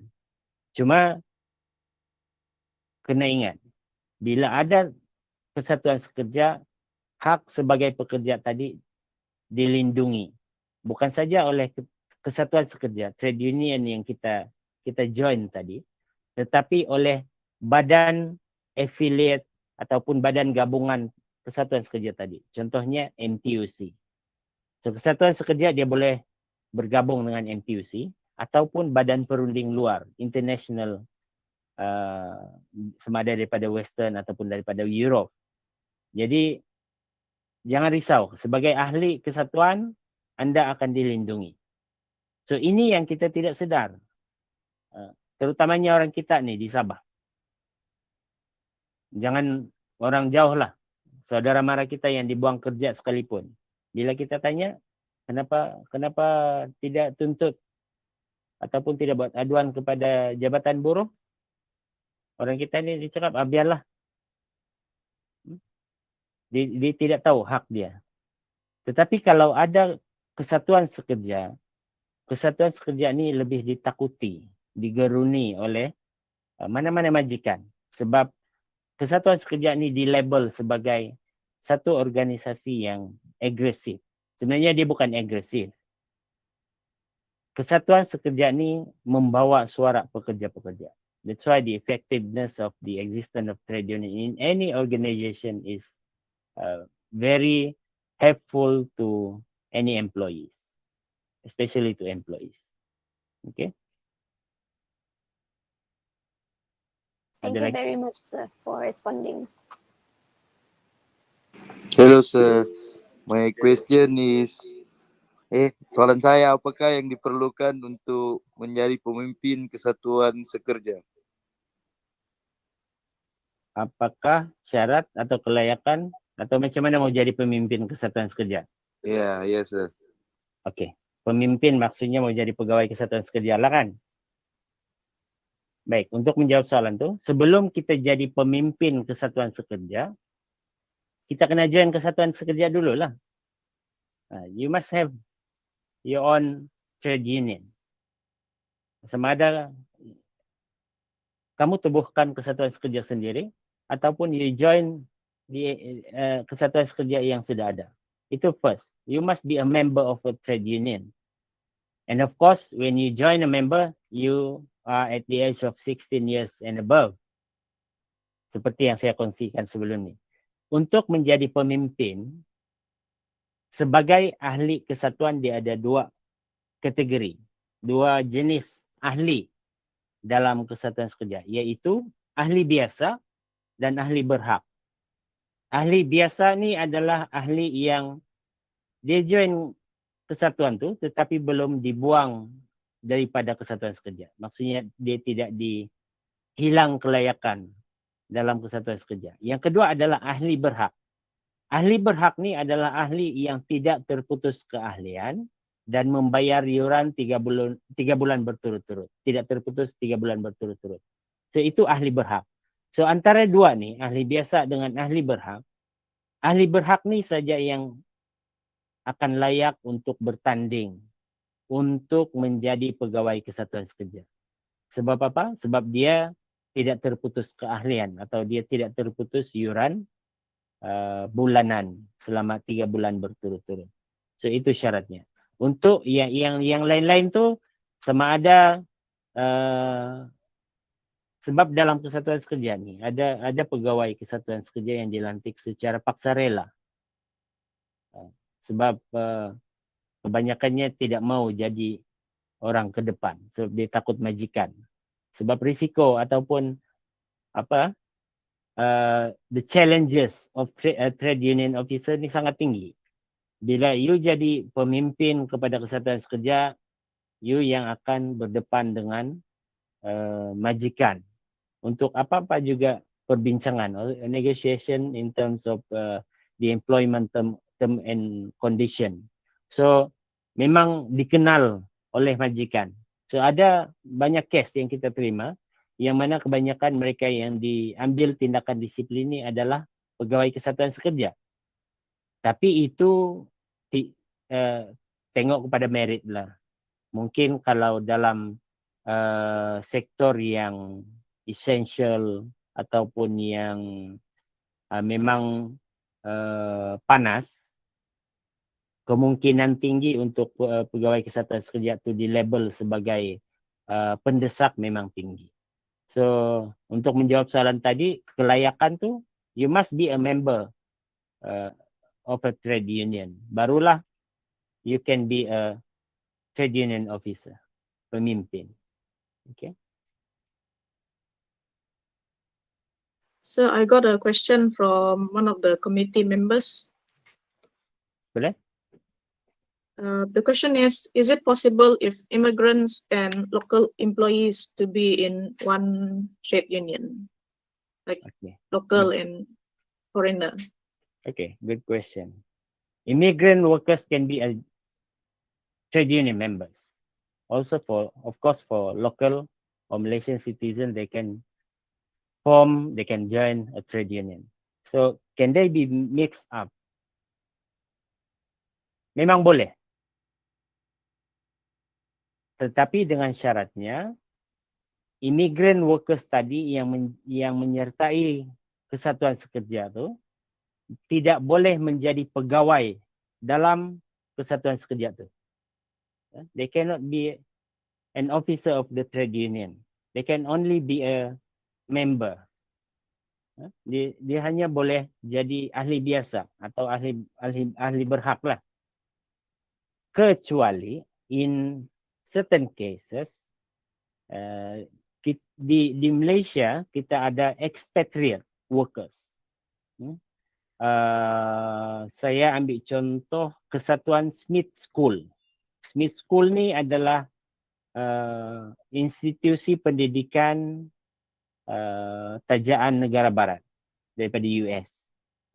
Yang mana employees of that organization or that school consists of only for US resident residing in Malaysia.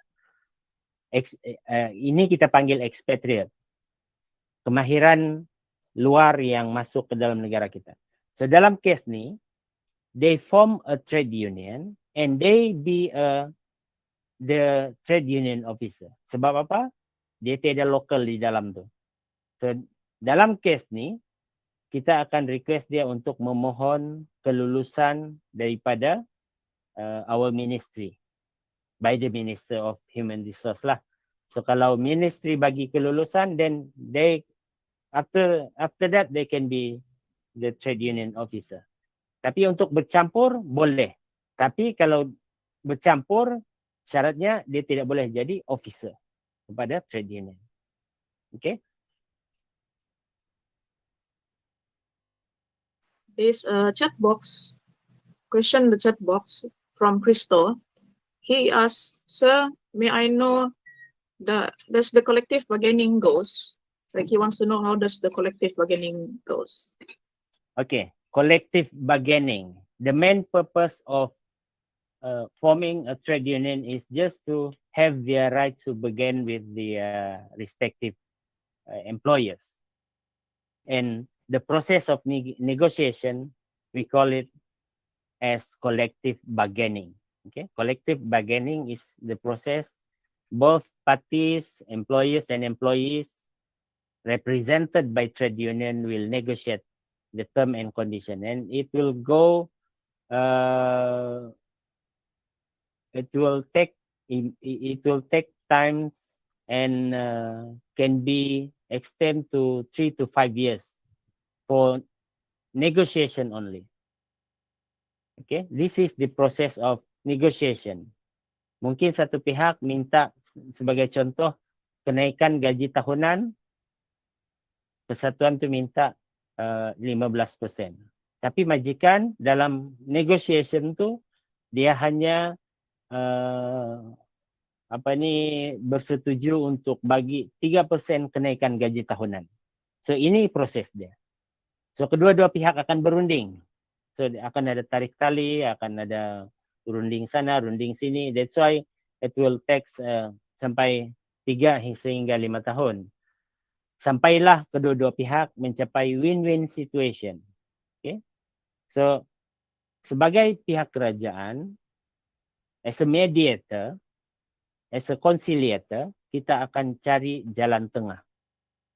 So kalau pihak kesatuan maukan 15, majikan mau 3%, sekurang-kurangnya persetujuannya adalah di tengah-tengah.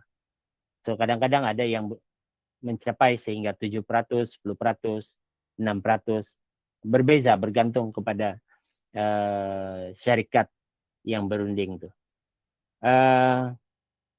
Selepas perundingan dibuat, bargaining tu, collective bargaining, proses mencapai persetujuan kedua-dua pihak, barulah satu perjanjian akan dimeterai yang kita panggil sebagai perjanjian bersama atau collective agreement, yang mana kita akan endorse di mahkamah perusahaan atau mahkamah tinggi. Okay? Itu prosesnya.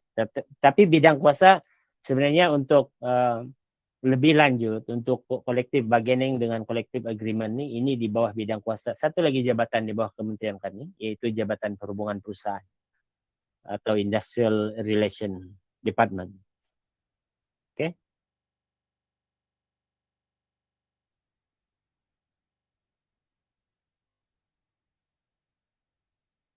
So sorry, it's my own personal question based on my observation and seeing other people talking about this problem.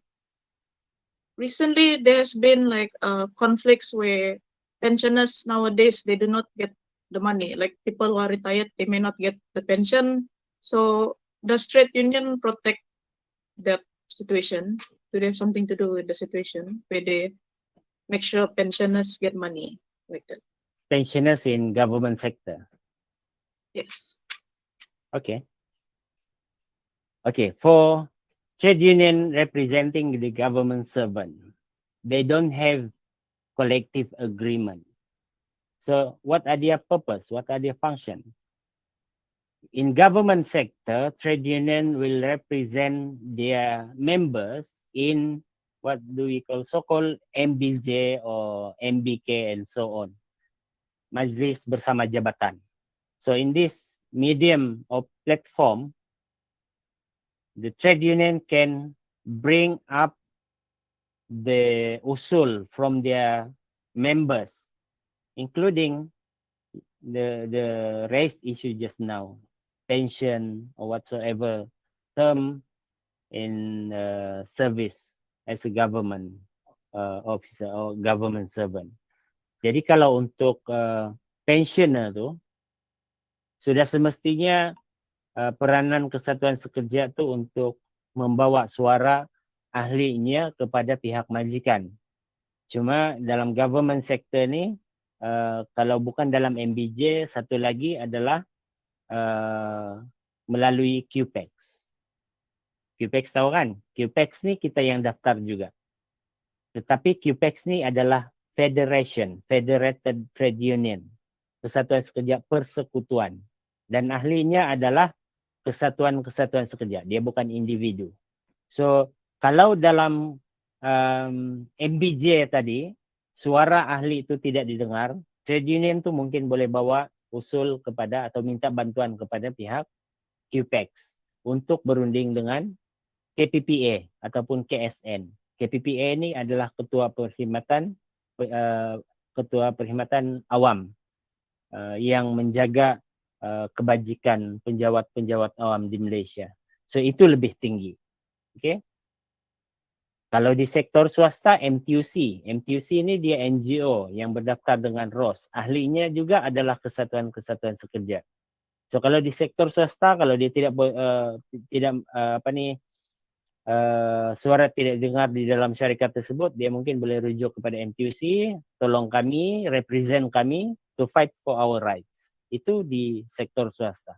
Tetapi di sektor kerajaan, kalau dalam perundingan mesyuarat bersama jabatan itu tidak mencapai kata putus, then kesatuan sekerja boleh rujuk kepada QPEX untuk QPEX pula yang berunding kepada pihak kerajaan. Itu yang kalau isu yang lebih besar lah.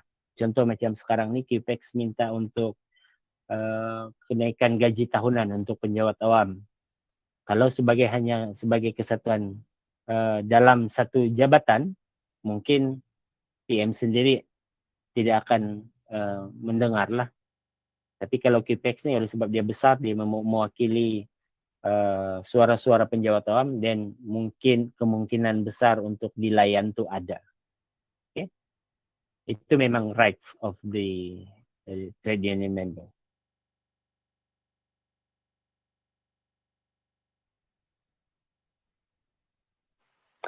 So there has been a very long question in the chat box of Google Meet.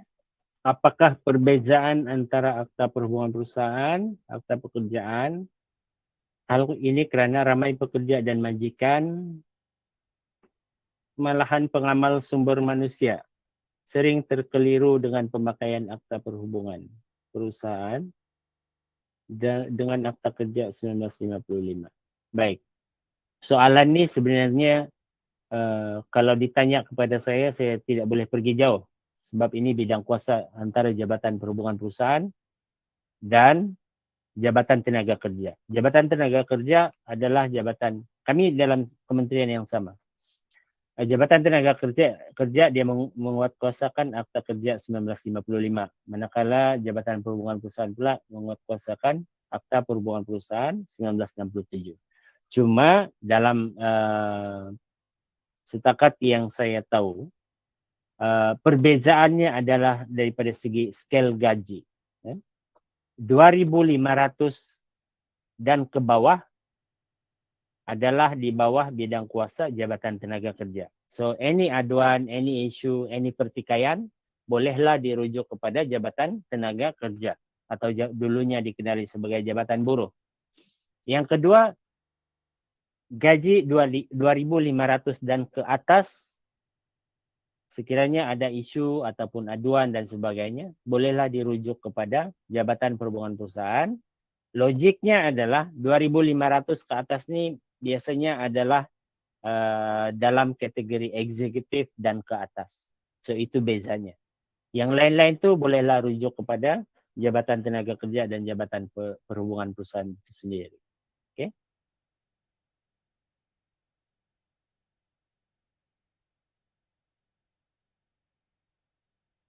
Soalan lagi?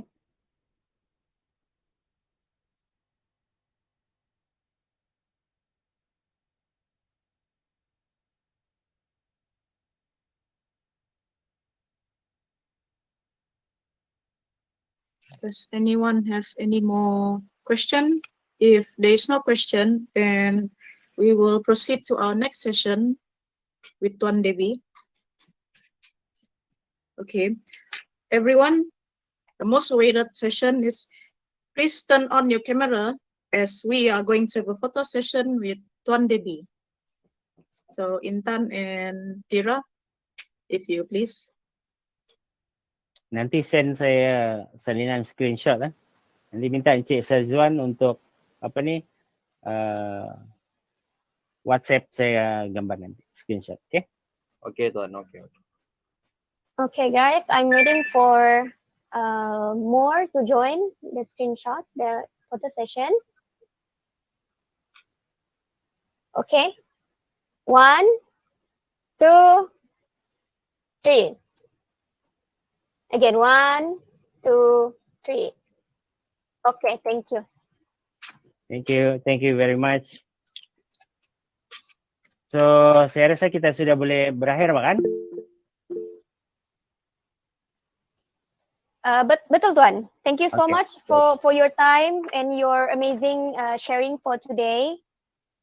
So, saya juga merakamkan terima kasih kepada pihak Urustia dan semua yang terlibat dalam sesi kita pada hari ini. Dan kalau di masa akan datang ada peluang untuk kami beri ceramah, then just bagi invitation kepada kami lah. Sebab memang salah satu KPI kami ataupun SKT kami sekarang adalah untuk memberi kesedaran berkesatuan kepada IPTA dan IPTA students. So terima kasih sekali lagi, dan segala salah dan silap itu datang dari saya, yang baik itu datang dari Allah. Maka terima kasih dan jumpa lagi. Terima kasih Tuan. Baik. Bye. Terima kasih Tuan.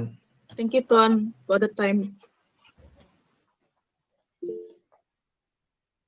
All right, so now, guys, we have reached the quiz part for our program. Please be aware that this quiz is mandatory for students semester 5 of DPAC to join. Please join it in since we have 3 prizes awaiting for 3 winners. So the first winner will be given 30 ringgit. The second winner will be given 20 ringgit. And the third winner will be given 10 ringgit. Now the link of the quizzes is already up in the chat box. Come on, let's tap it in. And please be notified that you are going to be the winners of the quizzes will be notified through their emails or their phone numbers.